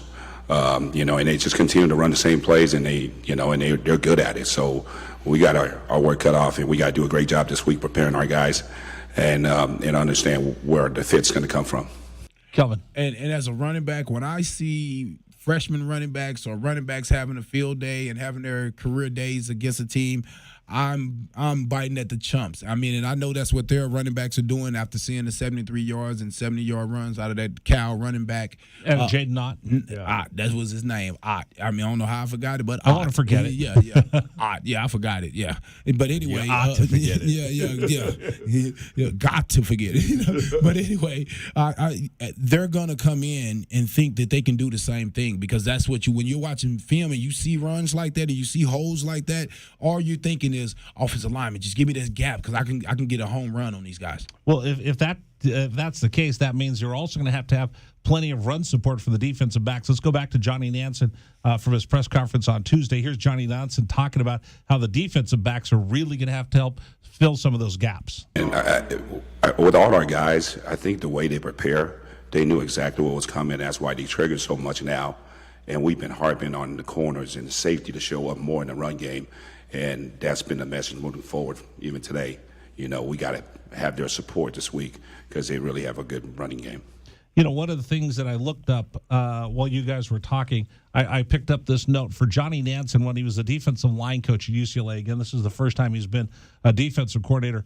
But against UCLA, last time they played in 2021, it was the third lowest output of the running game for the Oregon Ducks going up against his UCLA defense. When he faced him in 2022, was the second lowest productivity running the ball against the defensive line. Again, this is when Nansen was at his last stop at UCLA. So he has some history of stopping this run game out of Oregon. Yeah, and he's going to use all of that history today, man. He's going to need it because I just think that, you know, that's going to be their mindset. They're going to try to keep the ball out of Jaden Delora's hand. That's what they want to do. So I think they're going to try to run first and pass second. And I believe whatever defense gets a stop is probably going to end up being the team that wins. Mm-hmm. Whatever defense that can get a stop or two or a turnover, create a sudden change, that's probably going to be the difference in a game like this. So here's the interesting thing. As much as Oregon runs the football, again, my buddy Rich pointed this out, 31 minutes. That's a time of possession for Oregon. You would think for a team that's going to run the ball and run the ball and run the ball even more, it'd be 40, they'd be 35, almost 38. Just 31 minutes time of possession. So what does that tell you? Because normally you'd say, okay, we got to score. They're going to try to keep the ball. They're going to take the air out of the ball. They're going to run the football. But they don't really rack up a huge time of possession, Kelvin. Let me tell you what that means is a lot of times if you look at it, it's big strikes on runs, 50-yard runs, 60-yard runs. And some people say, well, what's the difference? Is a 60-yard pass. A 60-yard pass, that doesn't demoralize me. You just hit a big pass over the top. When you run through me, when somebody takes the ball on a handoff and run through all 11 of my men, right? Yeah. That demoralizes the defense. As an offensive player, I'm sitting there thinking, man, we finna be in a track meet, right? When you see that. So it's just that difference. I mean, you know, some people say, oh, it's only 31 minutes. No, that 31 minutes is more like 40 minutes because of the way it's happening to you. What happens when you look back after you pop a 35, 40-yard run where you broke 3 or 4 tackles and you turn around and you see those defensive linemen kind of huffing and puffing and having to labor back over to where you have the football? What happens? Hey, you got them. You looking in their eyes. You starting to look and make them. Adrian Peterson say all day. It's like, this is all day, baby. We finna run through you like a hot knife through butter. Yeah, and it's exciting for offensive linemen and the guys up front just to have the excitement of seeing the demoralization of the defensive linemen, just taking their soul. Just taking their soul. That's exactly what you do. Because I used to love when we had it back in junior college, Junior Talatasi. He played at Washington State and played for the Eagles. And we'd give him the ball. He would just come up to us after every every series, and he'd come up to us and say, guys, he goes, we know what we're doing. We know what we're doing. We're just taking their hearts right now. And it just there's no feeling like it, Rich. Oh, there's no feeling. I used to love when we got up. We throwing the passes to Northcutt. We throwing the passes to who was it? We had Trung and Jeremy McDaniel, Mike Lucky, and then it's third quarter. And we just started running the ball on you. We did that to New Mexico State in the Inside.com Bowl, where we basically ran 25 times in the second half. Imagine they had what's his name? Urlacher. Urlacher. I mean, we wore him down. We beat him up. That's what happened. I mean, we just kept taking it to his face because they had a good pass defense because they played in the WAC or whatever it was. Yeah. So they used to playing against good passing offenses, right? So what we did, and Coach told me, he just said, you know what? We're going to take it right at them. I mean, and man, me and Tron gave them boys problem. Yeah, and that's the best feeling, man. Ain't nothing like, because you beat them up. It's like putting a 12-round fight and the guy don't want to fall, but you just get to beat him up. Just boom, boom, boom, boom, boom, boom. Absolutely. Just beating his body to death. And again, Arizona's going to have their hands full, whether it's Hunter Echols, whether it's Parrish Shannon, it's Keon Bars, it's Jalen Harris. They're going to go up against a good offensive line for the Oregon Ducks. Here's Jed Fish talking about that offensive line, cut 14. Yeah, one of those things that come into the protecting of the quarterback is the quarterback's athleticism and the quarterback's ability to get the ball out of his hands and the quarterback's ability to move. He's all of those things. I think the offensive line, there are a bunch of very, very highly recruited, highly touted players. All of their offensive linemen were 4- and 5-star players. They've all been recruited to a system where they knew their last head coach was an O-line coach by trade. So they've been, known to be really in the trenches. That's something that's been very important to them. And then I think Adrian Clem has done a really good job with this offensive line. Came from the NFL, understands NFL protections, run game, and you could see it showing up. And again, this is an offensive line coach for the National Football League. I learned this week when we talked to our sister station up in Eugene. Left the NFL because he wanted to come coach at Oregon. So he's bringing all that experience of working in the league to the Pac-12. Yeah, and that's invaluable, man. I mean, it's valuable for those guys up front because they're thinking, you know what, this is what it's like going to be in the next level. It's like it's like when Ricky talks or Chuck Cecil talks, right?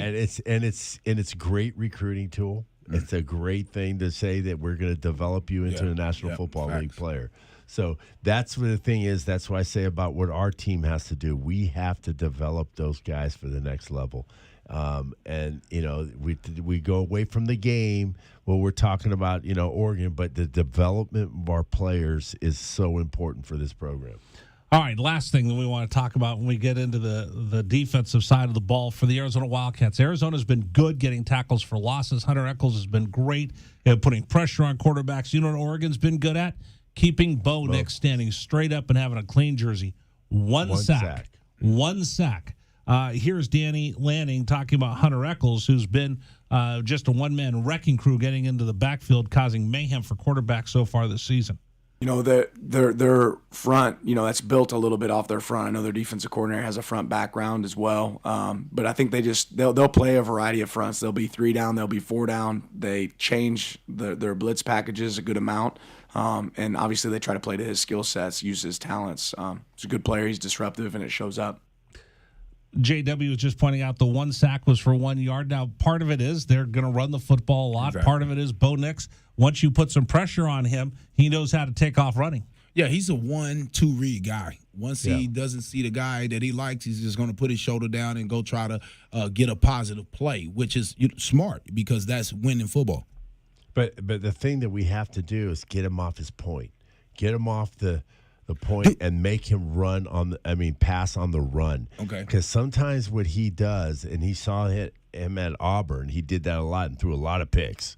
He threw a lot of picks when he was getting rushed and getting out and throwing the ball across his body, throwing all the different things that you're not supposed to do. Well, you saw that in the Georgia game, right? Yeah, exactly. We got to get him off his point. We can't let. And when I say get him off his point, what I mean by that, he can't sit there in the pocket and let the pocket and then step up into the pocket and throw.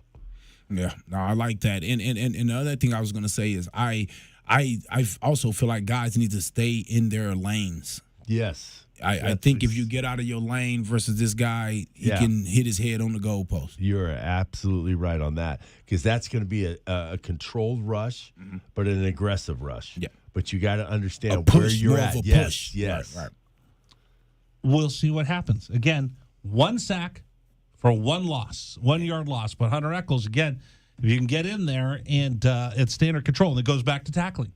How many times do we see people in college football where they got that clean shot in there, but they don't break down because they're trying to make the big play, the big hit, and you watch the guy just kind of step up in the pocket, boom, 20 yards to the tight end. Or spin out of it or duck under him, as we seen Delora do. Right.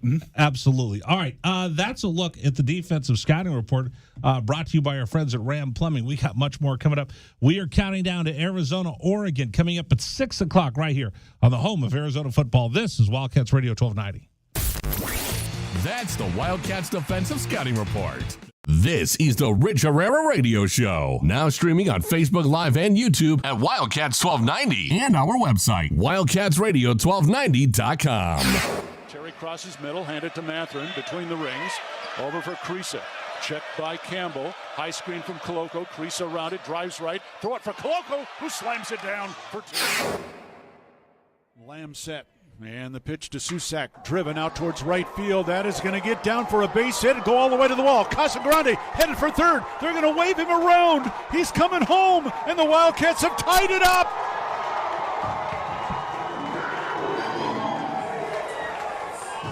Susak with an RBI double to right center. And we're still playing ball. Tied at 16 in the bottom of the 10th. Shot blocked by Koloko, who grabs it out of the air. Ahead to Dalen Terry, Arizona with the ball, minute 30 to go, and a 6-point lead. Juzang working right, drives to the bucket, put up, blocked by Koloko, grabbed by Larson. Arizona ball, 38 seconds left. For Bernard, goes right, blocked by Ballo, grabbed by Matherin. Arizona ball, 22 seconds left. Campbell down for the Bruins, throw it out to Riley. He'll shoot the 3, blocked again by Koloko. Ballo grabs it, it's over. Championship to Tucson. Hey, sports fans, it's Rich Herrera. Thank you so much for tuning into our stream. We'll be back in just a bit. Until then, how about some Arizona Wildcat highlights? 4th down and less than a yard. Trojans will go for it in a tie game. Slovis out of the shotgun. Step to his left. Step to hand off. Into the backfield and drop. No gain, loss on the play. Cats take over. That's a huge play by Arizona. Explosive play in the backfield that time. Shot blocked by Koloko, who grabs it out of the air. Ahead to Dalen Terry, Arizona with the ball, minute 30 to go, and a 6-point lead. Juzang working right, drives to the bucket, put up, blocked by Koloko, grabbed by Larson. Arizona ball, 38 seconds left. For Bernard, goes right, blocked by Ballo, grabbed by Matherin. Arizona ball, 22 seconds left. Campbell down for the Bruins, throw it out to Riley. He'll shoot the 3, blocked again by Koloko. Ballo grabs it, it's over. Championship to Tucson. Dalen Terry quickly the other way, out to Tabellas, down the lane to throw it down with the left hand. Look out. The locomotive slams it home. Hey, sports fans, it's Rich Herrera. Show will be back in just a little bit. Thanks for tuning into our stream. Until then, how about some great moments for the University of Arizona Wildcats? 4th down and 2, Arizona. Down 14-0.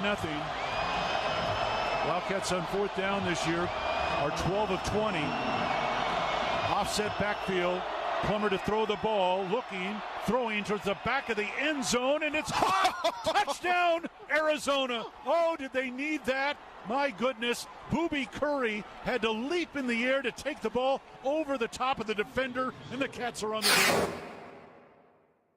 ASU with the ball, down by 11, so they have to go. Steal by Koloko. He's going to drive the other way and slam it home, and foul by Lawrence. Why Lawrence contested the big man, Christian Koloko, with defensive steal and flush. Lawrence picks up his 3rd foul.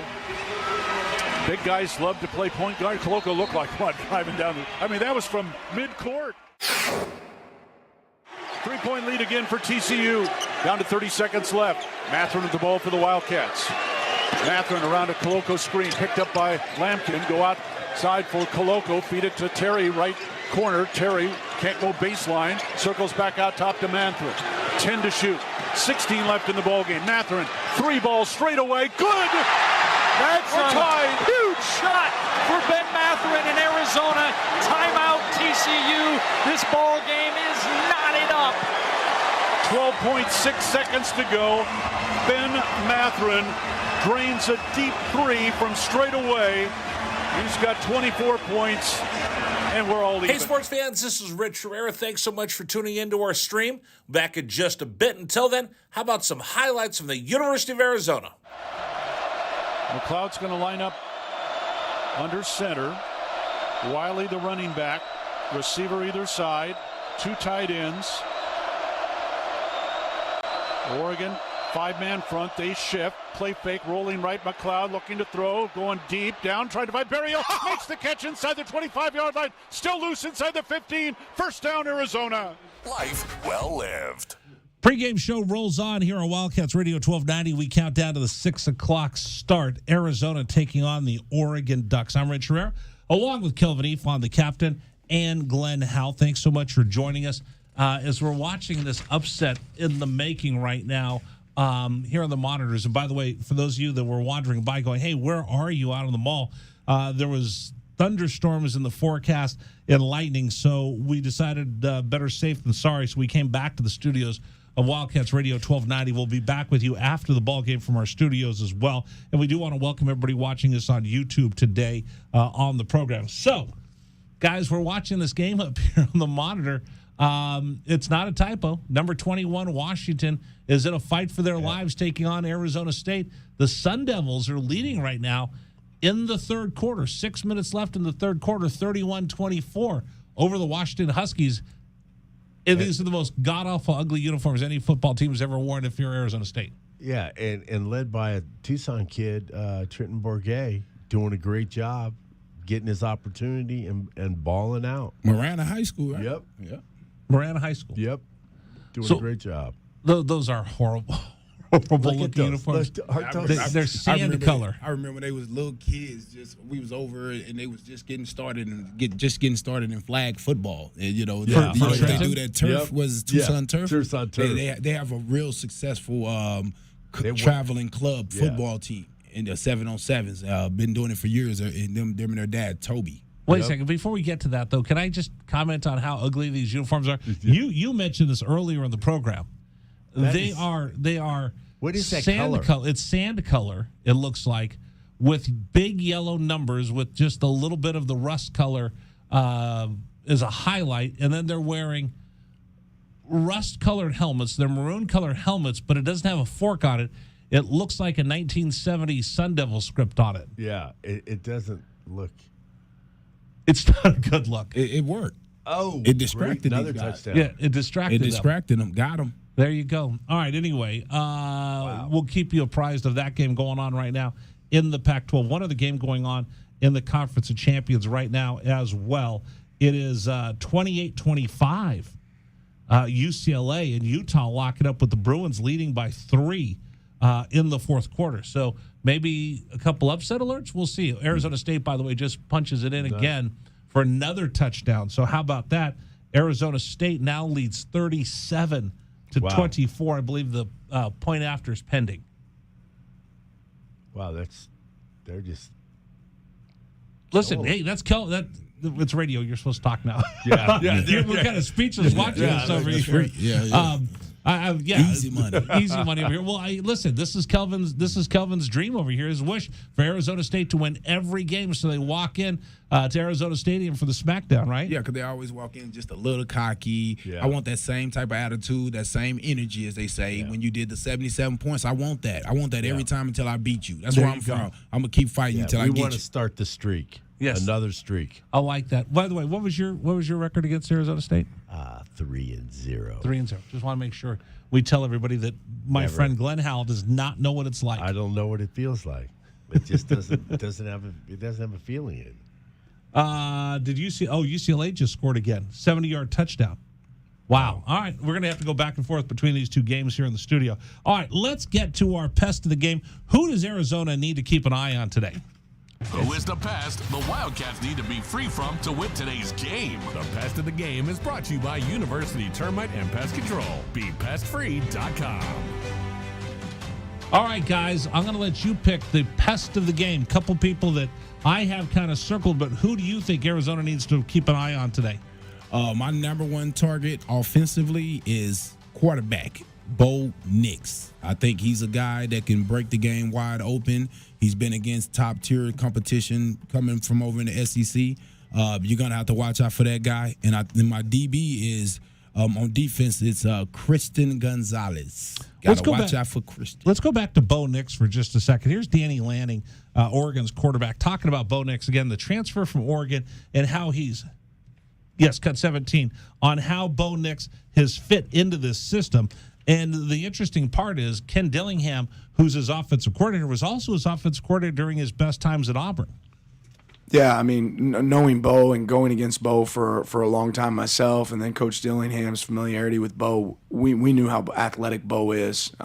He's really talented. He's probably as fast a quarterback as there is out there. The guy runs really well and made some really good decisions there on Saturday to put himself in a position where he can run with the ball, but he's done that consistently this season. So no surprise for anybody in our building. Yeah, 100%. I'm right there with you, Kelvin. Arizona, and you guys both talked about it. Maybe it is time for a spy or someone just to keep a little extra on him because, again, when he goes back to pass, like you said, he's one, maybe two checkdowns, and then he's off to run the football. And if you've fallen back into pass coverage, that leaves an awful lot of real estate. Yeah, it does. And I just think, having a spy, you got to have a speedy guy. I would love to see a guy like Gunnar Maldonado. I mean, he's a pretty good tackler, pretty sure tackler. I think Christian Young is another guy that could be up for the challenge. But you got to have somebody, always with an eye on him because, I mean, he just made too many big plays the last game to allow it to happen again this week. All right, Glenn, who do you have for your pest of the game? My pest of the game on defense has got to be Sewell. We haven't been talking a lot about him.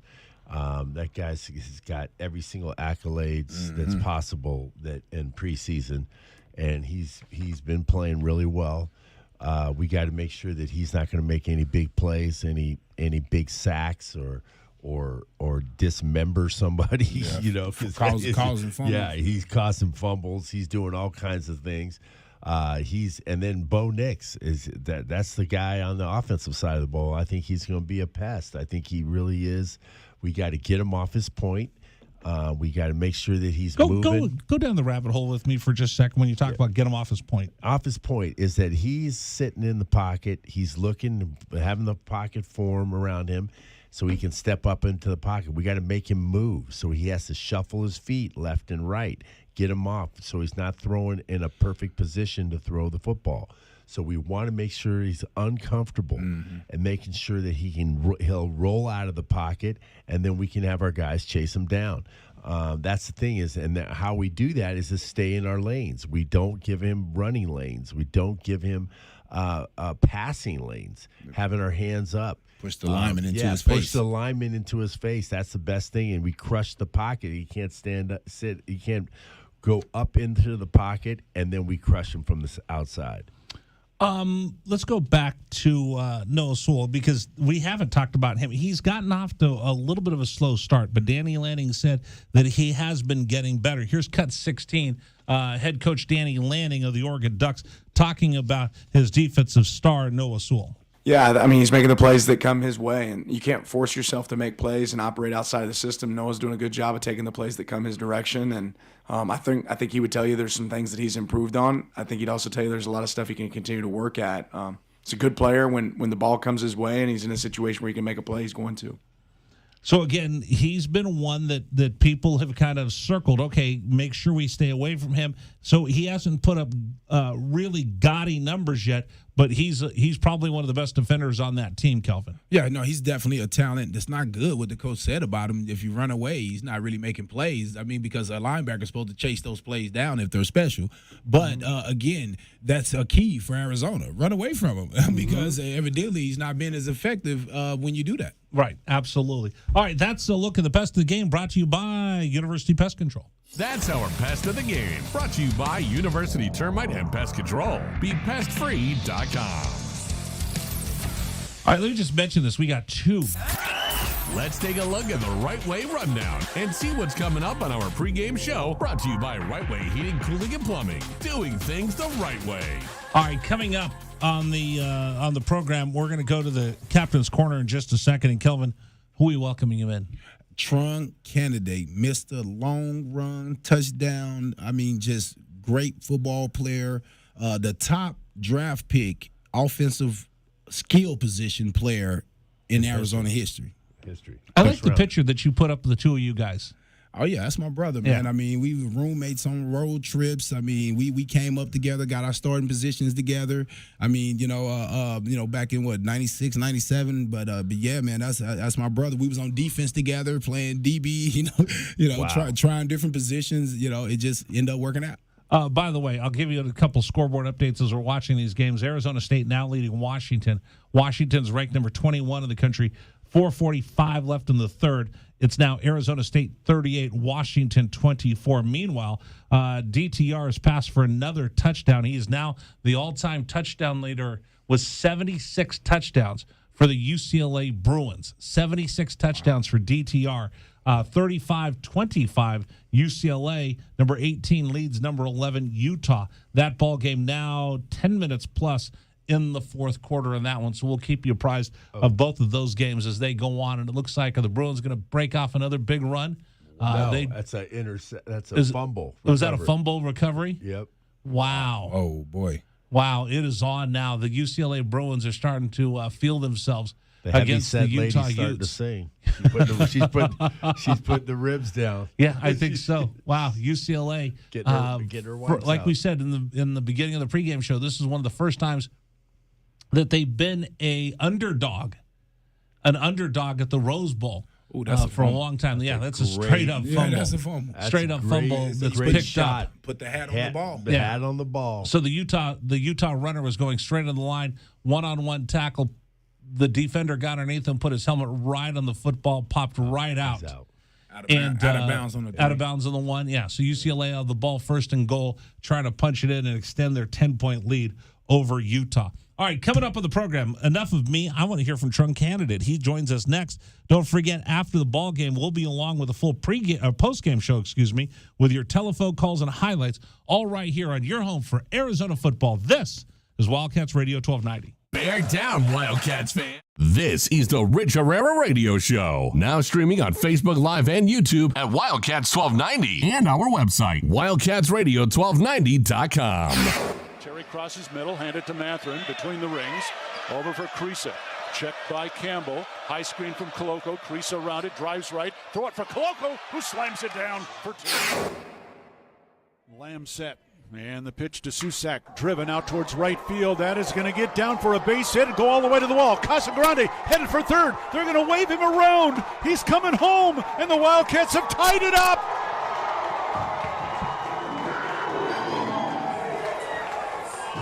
Susak with an RBI double to right center.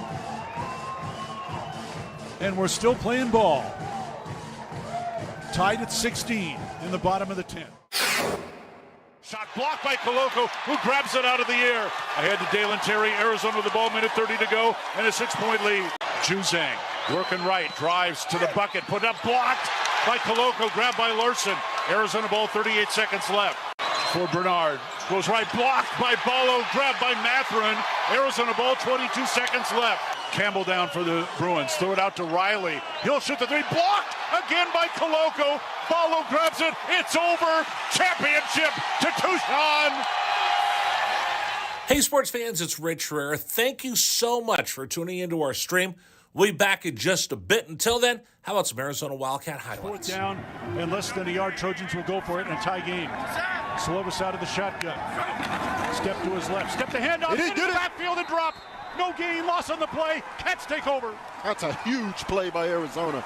Explosive play in the backfield that time. Shot blocked by Koloko, who grabs it out of the air. Ahead to Dalen Terry, Arizona with the ball, minute 30 to go, and a 6-point lead.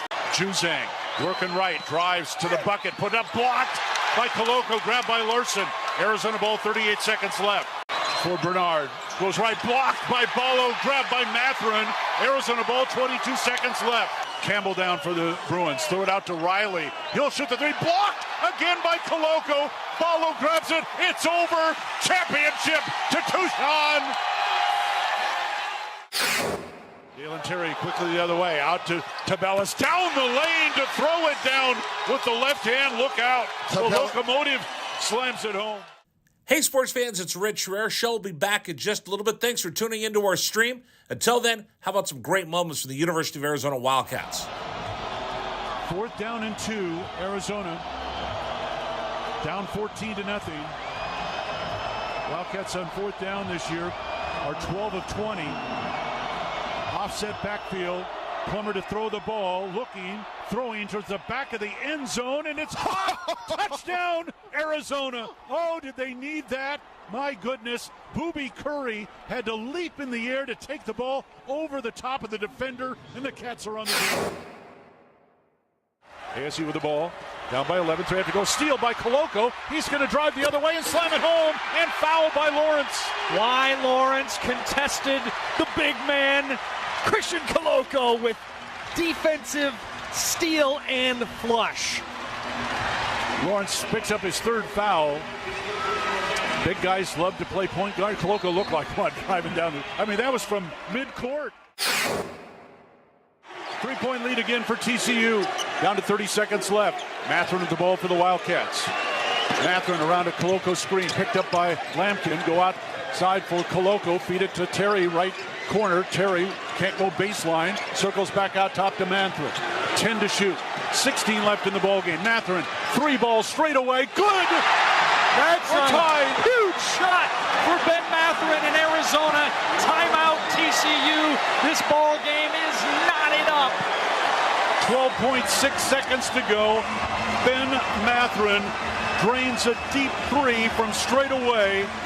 He's got 24 points, and we're all even. Hey, sports fans, this is Rich Herrera. Thanks so much for tuning into our stream. Back in just a bit. Until then, how about some highlights from the University of Arizona? McLeod's going to line up. Well lived. This is the home of the Arizona Wildcats. Wildcats Radio 1290. Oh, this is so Pac-12. I think John Canzano wrote that this week. Wouldn't it just be so Pac-12 for the Bruins to knock off the Utes? It's now 42-25 in the 4th quarter. Wouldn't it be so Pac-12 for Arizona State, Kelvin? 1 win all season long, 0-2 in the Pac. They're at home wearing the most god-awful, ugly uniforms human beings ever been asked to wear. But they're beating UW right now, getting ready to close out the 3rd quarter, 38-24 at Tempe. And I think that ball game was originally scheduled for later, moved up to a 1 o'clock start at Sun Devil Stadium. Wouldn't that be amazing? We were talking so much about, hey, look how great the Pac-12 is. We've got Utah in the top 25. We've got UCLA in the top 25. We've got Washington in the top 25. We've got USC in the top 25. We've got Oregon in the top 25. Well, Washington loses, they're out. Utah loses, they're going to tumble out of the top 20. They'll probably fall to maybe a 19 or a 20, maybe a 21 if you lose to the Bruins. And if Arizona can shock Oregon today, wouldn't that be Pac-12 football? Yeah. Totally. 100% Pac-12 football, Pac-10 back in our day, but it's always been like that. You're cannibalizing each other. You always see a team that's ranked high and they come in and, leap by the lake end up happening or it just those type of things happen when you're in conference play. But this is what I'll say, though. Is that a bad thing? It's bad when it comes to the national championship thing. Right, college football playoff. Yeah. Right. But to me, when you look at some of these other conferences, they knocking each other off, and it's not a bad thing. But you know what it is? They're ranked higher. They're ranked higher. Alabama doesn't get knocked off till late when you get to the SEC. Yeah. Right? Georgia doesn't get knocked off until you get to late, and then they can resettle themselves. How many times have you seen? Well, just think what you just said. Late, how can you resettle? Early, if it happens. But look, you've seen that with Alabama before, where they'll lose and not play in the SEC championship, but they have such a body of work. Right, their body of work. So I guess you want to lose as early as possible. If you're Oregon, that way you get a chance to clean up your schedule and go through and rise back up through the ranks. unless you're one of the top dogs. You're in Alabama, Georgia. You lose that SEC championship. They go, well, his body works enough. We'll let him into the into the college football playoff. Yeah, because they feel you're playing more ranked teams, you're playing better competition, so you don't really fall, when you're playing against other good teams. But again, I hate that. I mean, again, Arizona State, Washington, that is a tough loss for Washington, being that Arizona State is going through what they're going through. But again, you can't underestimate the people you're competing against. Right. By the way, Washington just punched one in, so it's 38-31 pending the extra point. But it's time for me to get out of the way because it's time to turn it over to the captain, Kelvin Efon. It's time for the Captain's Corner here on our pregame show. Gather up, Wildcats fans. It's time to hear from our captain. It's time for our pregame speech. Here is the captain, Kelvin Efon. Joining us in the Captain's Corner today, the one, the only, his running mate, Trung Candidate, our guest here on 1290. Kelvin? Man, Trung Candidate, two-time All-American, first skill player drafted from Arizona into the NFL. Bigger than that, my brother. Man, how you doing, Trung? What you been up to?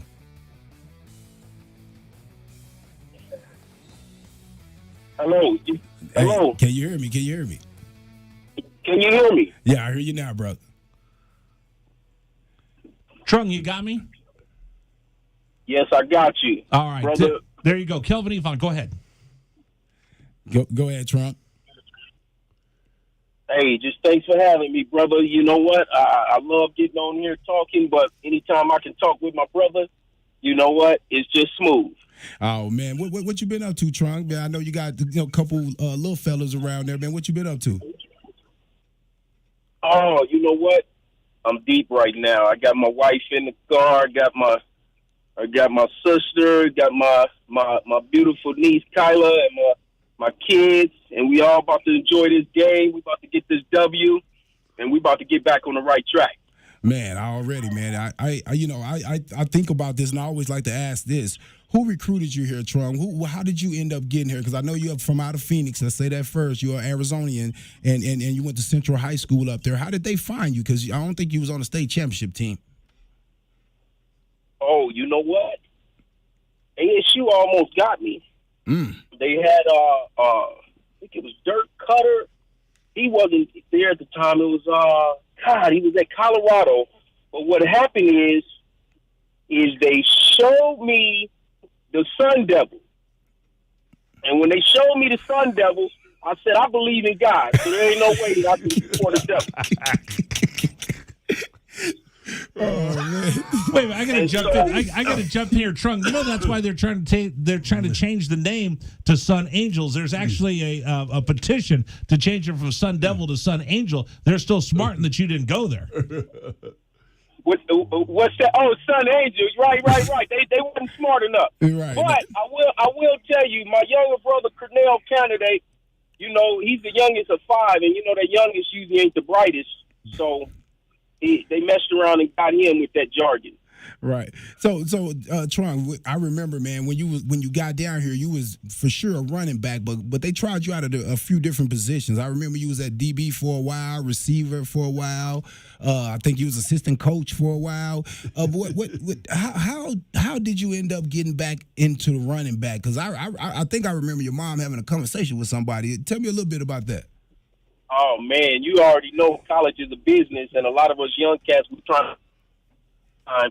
we kind of just like, hey, we want to handle our own situation. But the one thing Dick told me, he stressed family, and he stressed opportunity. And when that opportunity had never came at running back, it was a little unsettling for me. And my mother, who's usually your agent, you know, you need some advocate for you. She knew that her son was upset, and she wanted to go talk to the coach. I said, I'm a young man. Let me handle it. And let me just do my own thing. But she snuck around and went and talked to Dick Tomey. And Dick Tomey in his grave rolling over, you know, because he remembered my mother to this day. She, you know, you need an advocate for you. And she just said, listen, you promised my son an opportunity. He ain't going to be right till he get that opportunity. You know, I was playing wide receiver, DB, and all those other things. And I could have did that. But I just was stuck on the fact that it was family and it was opportunity. So she went in there. She had a tough conversation with him. And she talked with him, and Homer Smith, Dino Babers, you know what, the rest is history. Once they put me back there, you know, we we got the job, and we never looked back. Yeah, the 6-footers, man. I remember we got the job at the same time. Tell me a little bit more about your relationship with Coach Tomey. I know he was special to all us. That's another question I always ask because, no matter if the guys played here for Coach Tomey or not, before or after him, they all got a story about him, and that's my guy. So I always asked about him. Tell me something about Coach Tomey that you remember most. Man, you know what? When he came into my house, they talked about family, and man, I'm a big proponent of that. And I didn't know at the time that was the only thing that they could sell was family, but it meant something to me. And, he took a lot of guys like myself in, considering that, KE, you my brother. He loved me, but, in regards to Kelvin, I was basically the stepbrother because Kelvin was his real son. I was the stepson to him in regards to Kelvin. But, man, he just taught a lot, man. He taught about toughness. He liked tough players. He liked smart players. And you know what? It was just a beautiful thing. And, he was shocked how confident that he saw I was when he came and recruited me. I wasn't really trying to be, all cocky and everything. But I told him, I said, don't let my confidence get in the way of your insecurities. And one thing about you, Tron, I think a lot of people don't know that how smart of a player, how smart of a student off the field. Tron was just a great all-around guy, man. I mean, 100%, and I just wanted to put that out there. Let me ask you a little bit something about that 12-1 team. I call it the greatest team in Arizona history, right there. Let me ask you something about that. What do you think made our team strong? What was it about that team that we had that type of success? I couldn't hear the question. I said, let me ask you about our 98 team. What do you think made that team strong? It was 12-1. I said it's the best team in school history. I don't know what you think about that, but that's what I think. So, what do you think made that team strong? Well, okay, we don't hear the truth. Men lie, women lie, numbers don't lie. So when you say the best team in history, that's what it shows. We combine great defense, but we also combine that great offense that we had, especially when you came over, and we had that 1-2 punch with the best running back tandem in history. That needs to be, that needs to be talked about. But what made that team special is, man, when you got two animals in your house, you can either raise cats or dogs. We was raising dogs, man, and so we had guys like yourself and guys that was willing to go get it. And it's one thing when you raising a cat, you got to feed them on a timer, speaking special. When you got dogs, you put them on chains in the backyard. and you don't feed them all the time. So we didn't get fed for a couple of years. So you know what happened after that? We was hungry. Man. Hungry, man. Had to have it, man. Remember that? You had to have it. Coach told me had to have it, And so, another thing I want to ask you about, what do you think about this year's team? I mean, what do you think about this year's offensive team? I want to ask you about that first. And that group of running backs, man, because, I think they're not getting used as much as far as rushing the ball. I mean, they're getting, some passes in the offense, but I think with the Michael Wiley, DJ Williams, Jonah Coleman, and Speedy, he's not here right now. He's injured, but man, them guys got some talent back there. What have you seen from them? Man, I went and talked to him. I believe it was in the spring, and running backs coach, man, he I know he's got that pedigree, and he just no nonsense. He kind of like myself, man. I'm gonna just tell you the truth. And whether it hurts or not, you got to deal with correction. And those running backs, man, I saw it in the eyes, but man, the game is different. Of course you want to run the ball. That's going to definitely always, help the passing game out. But the game is so different. They don't tackle and they're not as physical. You remember Dick told me in those days, man, if things wasn't going well, everybody put the pads on. Didn't care if you were a star player or not. Put them pads on and we hit. Yeah, man. Don't care if you up for the Heisman. I remember I got a little, shoot, it's time to hit. Circle drill. Absolutely. And so they ain't doing Oklahomas and things like that anymore. And so definitely you still need those dogs at running back and things like that. But the game has changed. So, you got to adapt to it. They got these targeting rules and things like that. And guys got the NIL. So, you got your prima donnas and stuff. And so, the big thing is we down in Tucson, and I listened to some of the guys that I was talking to, especially at running back, and if you get those guys with that type of character, you know what I'm saying? Because that's how you build a team anyway. That's what made us special. You need people with character. You need smart players. You need, tough players. You need disciplined players. But you need guys with character. And you know what? That kind of exuded when I was talking to some of the fellas. So, at least, we kind of getting a couple victories this year. And hopefully we can just keep building off of this. Yeah, no, man. That's exactly what I see, man. I think it's a talented group, and in the new game, right now, I think the Wildcats are playing in the offensive system is more the NFL style, kind of what you were doing with St. Louis, where they, trying to get the running backs and the ball in the flats and on swings and different things like that. Tell me what else, man. What else do you think about this team? What else have you seen from this team? That's something you want to talk about? Man, let's get this passing game going. Because really, obviously, we need defense, and we're dealing with these Oregon Ducks today. We need this defense because all they are is all offense. We know we can score on these guys, but with this team, we just need to get physical, man, and let everything else play. You're gonna make mistakes, but we need to just get physical, and we did that, but we need to be more consistent with it. But this passing game, we can get this passing game, go up and down the field and get some defense, and that's what I'm thinking. I'm thinking that it's a process, and we are putting the right pieces together. Nah, man, I like that. What one more thing I want to ask you. What was one of your favorite? What was your favorite game? What is your favorite run that you had at the U? Because I think that Arizona State game.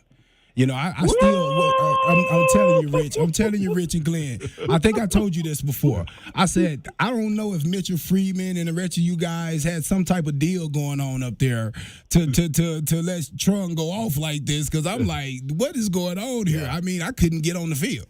Yeah. I mean, my guy was just going out, but we were like that. It didn't matter. Trung would run all the way down there and jog off the field and let me dive over for a 2-inch touchdown, and I would take it, right? I mean, and so we was just, I mean, it was total team effort. But tell me, what was your big game? I'm probably got that one right, huh? Hey, we're not gonna discredit Kelvin. He on here being modest, and of course I did do a lot of the long runs, but Kelvin was special, and we need to make sure that we put this out there because it was like Draymond to the Golden State Warriors. Hey, that's a bad comparison right now. That's a bad comparison right now. I'm joking. It's real, though. It's real. I still think he should have stole on him anyway.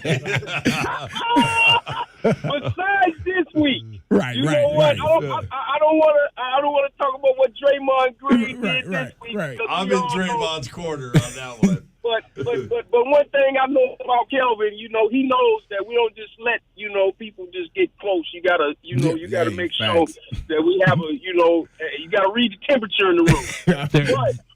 but Kelvin, man, he had that type of energy about him, man, and it wasn't just them 1-2 yard touchdowns because those are hard to get. He was a captain on our team. Kelvin was a leader, man, and I love this brother, man. So at the end of the day, those long runs, ASU, of course, you know what?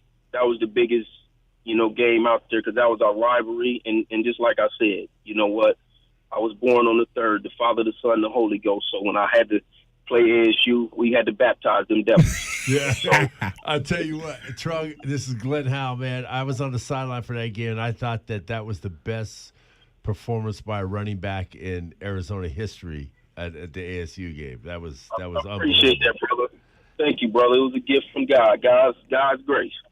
Trung, hold on just 1 second if you don't mind. Let's pause 10 seconds for station identification. This is the Bernie Wealth Management pregame show. KCUB Tucson, a Cumulus media station. This season, Jed Fish will lead the Wildcats into battle, and the only place to hear the game, Wildcats Radio 1290. All right, before we let you go, Trung, this is Rich Herrera. I got to ask you a question. So I got the pleasure. I was like a little kid in a candy store watching Kelvin Efon stand there on the field. We were watching, I think it was a spring game, Kelvin. And then all of a sudden, you hear this commotion behind us, and it's Trung candidate walking onto the field, and all these people are like, oh, there's Trung. Tonight, you're going to lead the team onto the field, being the honorary team captain. What's it like when you walk back into that house that you and Kelvin had so much success in? I saw you two standing there. In fact, I got to take the picture that Kelvin posted. It was like watching two guys that went back in time to being college teammates, and it looked like you guys never missed a beat being there with each other. When you walk back into that stadium and you're going to walk in tonight, what's going to flash through your mind as you lead the team out of the tunnel? Hey, two things. First, I always give honor to God at everything that I do, and the truth of the matter is, man, me and Kelvin, we brothers for life, because when you sweat with somebody, when you grind with somebody, you bleed with somebody. Me and Kelvin slept together many nights. Yeah. We was different beds. Different beds. Yeah.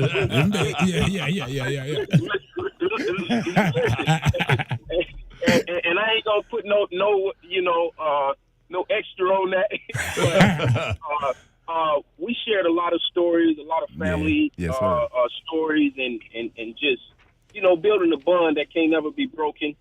And so going back to this field, it's always, man, it's I bleed red and blue. I couldn't go against the Wildcats, if somebody paid me. It's like somebody telling me to disown my own mother or something like that. So that's the first thing. We going back, and the big thing is I got my kids with me. I got my little Trung Jr., my Titus, and my daughter and Trinity and Titan with me, and so them getting to see these moments and stuff like that, because they didn't see all those moments when I had that different red look in my. I'm a father now, we get a little softer, as we get a little older, and so I got my wife Michelle and my sister Michelle with me, and my niece Kyla with me. So it's a family thing for me, and I just love for everybody to get to enjoy these moments with me, and so it's just a blessing being out here. My mother Ruth, she here, KE. She got a little headache. She ain't gonna be there, but it's just a blessing, and so a lot of those feelings come back. But number two, I want to make sure that you give me that picture that you said you took of me and KE. I want to commemorate the moment. Yeah, absolutely. Absolutely. Got it for you, brother. Trung, thank you so much, Kelvin. Oh man, hey Trung, thank you so much, man. I again, man, I love you, man. You somebody that means so much to me. I watch your grind. To me, you're what Arizona football is about. A guy that just come from a small school, people don't know who he is, and guess what? End up in the NFL.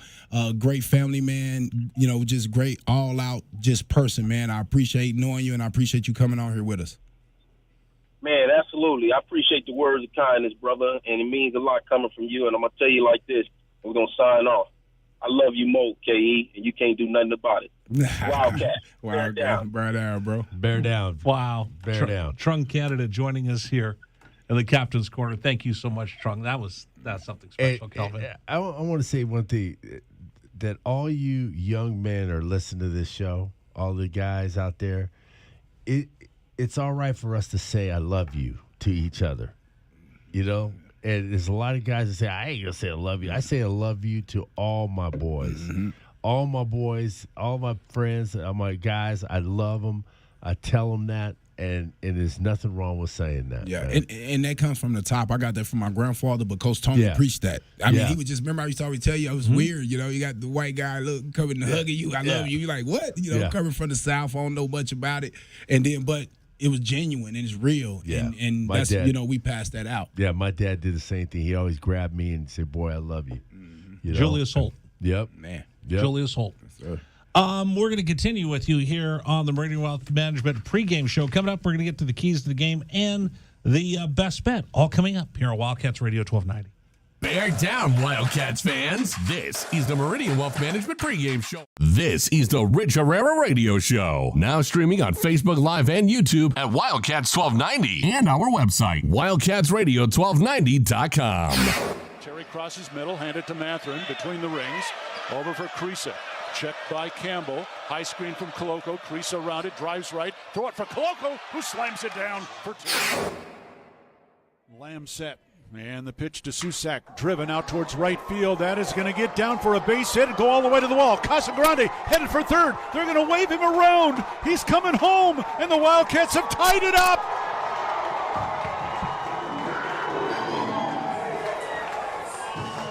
Susak with an RBI double to right center. And we're still playing ball. Tied at 16 in the bottom of the 10th. Shot blocked by Koloko, who grabs it out of the air. Ahead to Dalen Terry, Arizona with the ball, minute 30 to go, and a 6-point lead. Juzang working right, drives to the bucket, put up, blocked by Koloko, grabbed by Larson. Arizona ball, 38 seconds left. For Bernard, goes right, blocked by Ballo, grabbed by Matherin. Arizona ball, 22 seconds left. Campbell down for the Bruins, throw it out to Riley. He'll shoot the three, blocked again by Koloko. Ballo grabs it, it's over. Championship to Tucson. Hey, sports fans, it's Rich Herrera. Thank you so much for tuning into our stream. We'll be back in just a bit. Until then, how about some Arizona Wildcat highlights? Fourth down and less than a yard. Trojans will go for it in a tie game. Slovis out of the shotgun. Step to his left. Step the handoff. Into the backfield and drop. No gain, loss on the play. Cats take over. That's a huge play by Arizona. Explosive play in the backfield that time. Shot blocked by Koloko, who grabs it out of the air. Ahead to Dalen Terry, Arizona with the ball, minute 30 to go, and a 6-point lead. Juzang working right, drives to the bucket, put up, blocked by Koloko, grabbed by Larson. Arizona ball, 38 seconds left. For Bernard, goes right, blocked by Ballo, grabbed by Matherin. Arizona ball, 22 seconds left. Campbell down for the Bruins, throw it out to Riley. He'll shoot the three, blocked again by Koloko. Ballo grabs it, it's over. Championship to Tucson.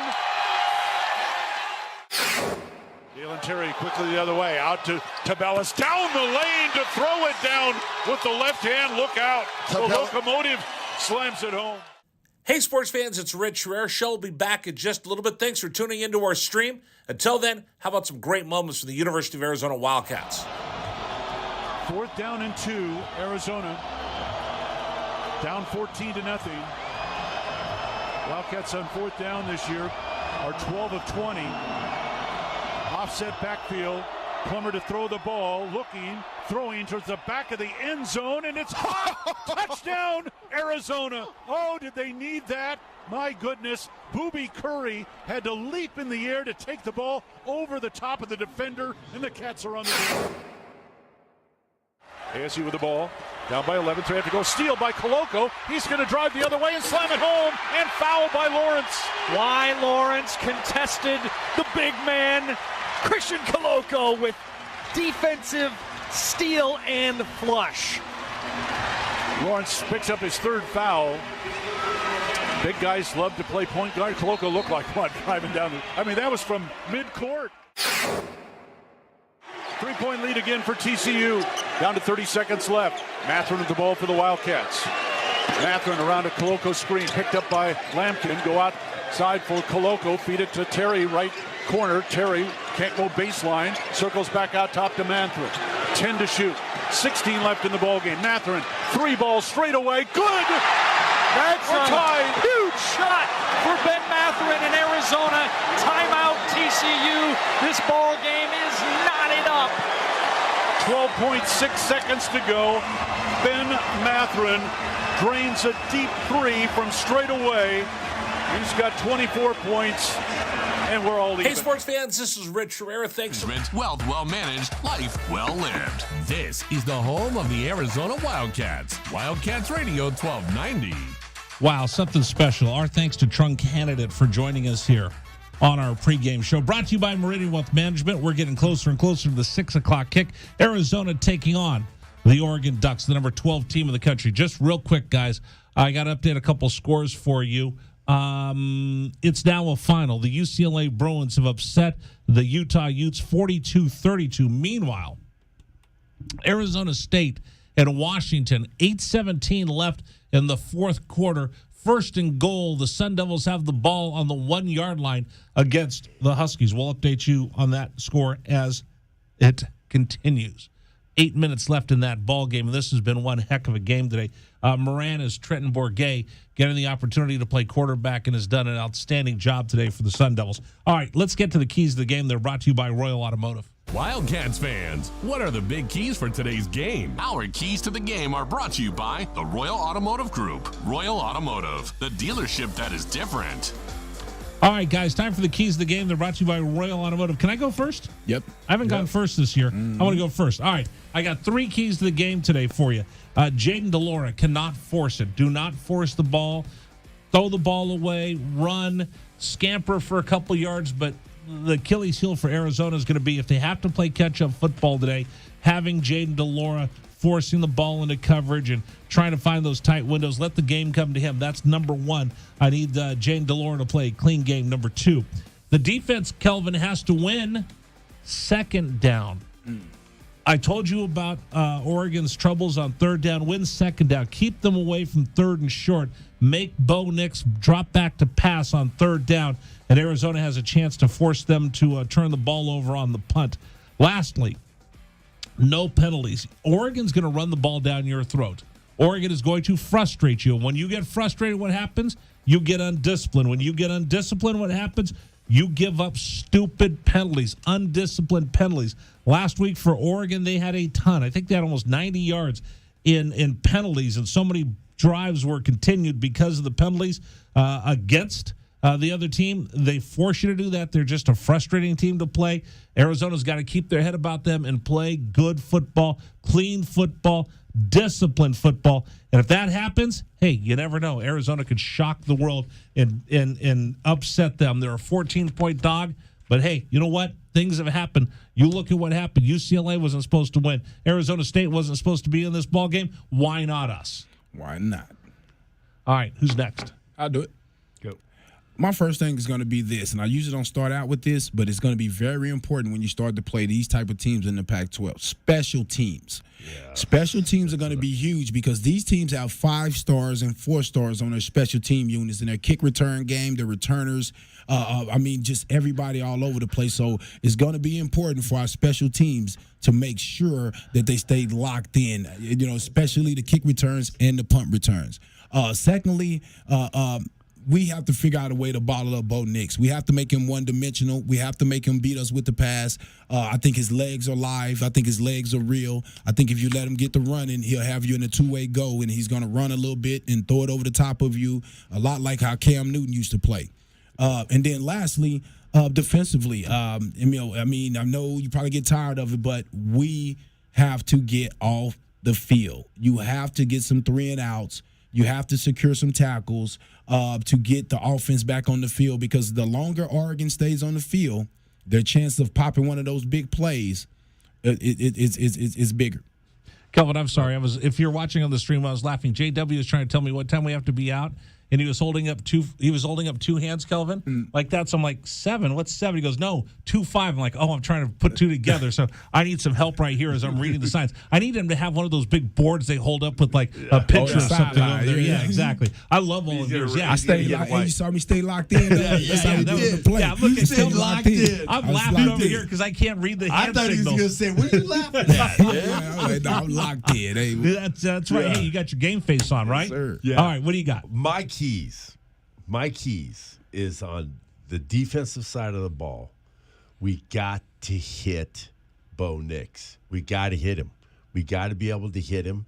We got to be able to make him feel uncomfortable. I know they only gave up 1 sack. We have to be able to get him off his point and make him erratic. If we can get him like thinking that he's going to get hit, I think we're going to have a good time tonight at by around 9 o'clock. We're going to have a good time. We're going to have a good post-game show then, right? Yeah, that's right. We're going to have a good time. And then on the offensive side of the ball, we got to run the ball. We got to shorten the game down. We got to be able to make sure that they don't get a lot of possessions. We have to be able to say, hey, we're going to hold the ball. We're going to make it strategically down the field. And I hope we're going to get some long drives and really shorten the game down. And then I agree with you, Kelvin, on special teams. You're right. They got a lot of guys that are 4 or 5 stars on their special teams. They can make things happen. We got to be on our P's and Q's on the special teams, and I think we have to be able to get them in bad field position. We got to be able to, our punter tonight, Orsendorf's got to be able to be that All-American that he is, preseason All-American, all-everything. He's got to be able to punt the ball well tonight. What's the longest field goal kicked by Oregon this year? I think it's like 40. 38 yards. Yeah. They're not a big kicking game, so if it comes into a kicking game, pretty happy with Tyler Luke. By the way, Arizona State punched in, so they're leading 45-38, looking for the upset with 7:27 left in that ball game up at Sun Devil Stadium. Those are our keys to the game, brought to you by the Royal Automotive Group.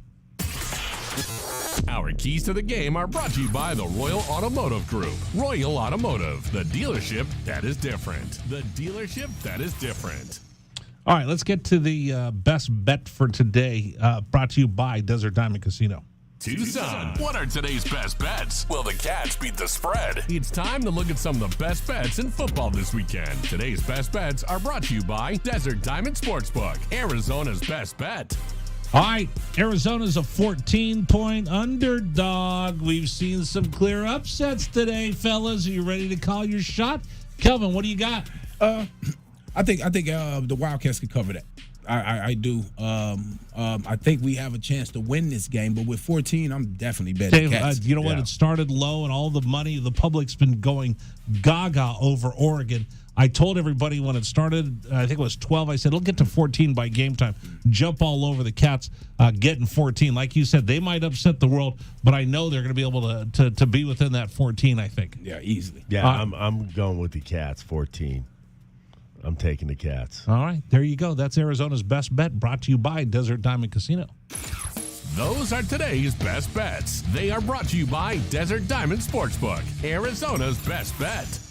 All right, couple things for you real quick before we send it over to Brian Jeffries and the Learfield crew, as they'll lead you up until the 6 o'clock kickoff. And we're reminding everybody, get to the game early. Don't just kind of dawdle in the way that you normally do.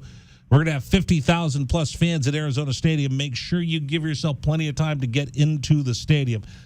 Jackson Turner, question on whether he was going to play this week. Here is Jed Fish on Thursday talking about his status. Yeah, Jackson had a great practice yesterday, so I'm under the impression Jackson will play. Jackson took every rep that we needed with the ones. Tia is still day-to-day progress, so we're going to have to see how he does today. But Jackson Turner is going to play in the game. That's great news for the Arizona Wildcats with Jackson Turner to be able to be in there on run support. And then we'll see whether Savea is able to go as well. And again, Arizona is going to be bringing in as many fresh bodies on the defensive line. Jed said we can't play with four guys going 60, 70 snaps. So look for more youngsters get an opportunity, and it's time for them to answer the call, Kelvin. Yeah, I mean, these guys come here to play ball. This 5 games into the season. They've been getting reps this whole time as far as practices and everything like that. Hey, you got to throw them in there and see what you got.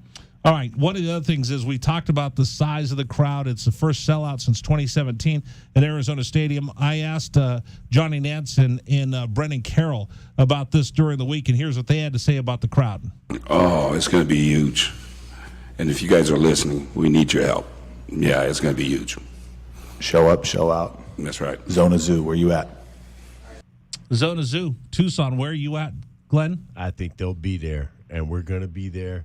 And we got to be loud tonight, guys. We got to be loud. We got to be screaming and yelling. We're not at the golf tournament. We're not at the Color Guard Classic. We got to be loud every single play. Jed Fish said this about having his players play in front of a packed house. Here's Jed Cut 20. Yeah, well, to me, it's about our players. It's amazing for our players to be able to run out of the tunnel to a full house.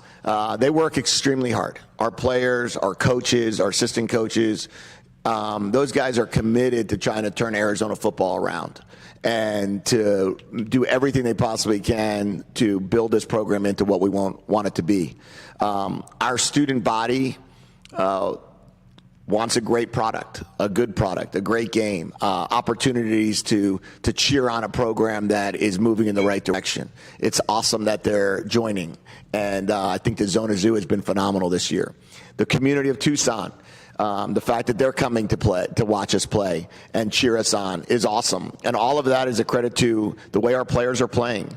The fact that Jaden DeLora chose to come to Arizona, the fact that Jacob Cowling chose to come to Arizona, the fact that Christian Young and Jackson Turner and Christian Rowland Wallace and Keon Bars decided to return to Arizona and not walk away when there was adversity. All of those things, and so many other players. The fact that T-Mac chose to be a Wildcat, and Noah Fafita, and Dorian Singer, and so on and so forth, and all these guys that wanted to join our program. It's great to see that they're being rewarded for their hard work, and it's a lot of fun with that Wildcat Walk if we can absolutely pack the streets and pack the stadium. I know Jed's turned the page, but I'm going to turn it back to last year, to the one-win season that Arizona had for a year ago. Guys like Jackson Turner as a junior has been here through everything. Christian Roland Wallace, who's a junior, been here through everything. Traden Stukes, who earned a scholarship. He was through that season last year. And then you've got Christian Young, the leader of that defensive backfield, the senior, who's seen everything and played for 3 different defensive coordinators and coaches. The fact that they're going to walk out today with a packed house of 50,000 Arizona Wildcat fans cheering for them as they take the field, Kelvin, gives me goosebumps. Yeah, no, it gives you goosebumps, man. I've been in that place with that type of energy before, man, and it takes you to another level. Again, I said it earlier, as a player, sometimes you want to say it doesn't matter if it's half full or who's here or not, but when it is full, the energy that you get, the love that you feel, and you want to play well in front of your classmates. These are people you're going to see walking around, so you want to make sure you're getting them high fives and all that good stuff. And I'm telling you, those guys that you name, Wallace and all those guys, and Jackson, they probably never thought they would see this. They probably didn't. I mean, thinking about where they came from, of the crowds that we were getting, now they're going to have a packed house.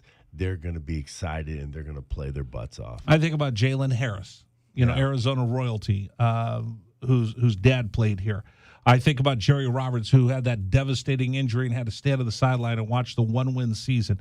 And to be able to play in front of a packed house like this, Arizona Wildcat fans turn out, like Coach said, where are you at? Yep. Simple. That's going to wrap things up for our pregame show for today. Guys, we got 30 seconds. Any last thoughts? Bear down. Let's get going. Let's get it loud in that stadium, fellas.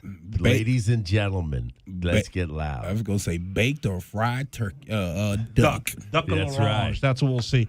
All right, that's going to do it for the Meridian Wealth Management pregame show. Rich Herrera, Kelvin Efon, Glenn Howell. We'll talk to you afterwards right here on 1290. This hour of the Meridian Wealth Management pregame show is brought to you in part by Royal Jaguar. This is the Rich Herrera Radio Show. Now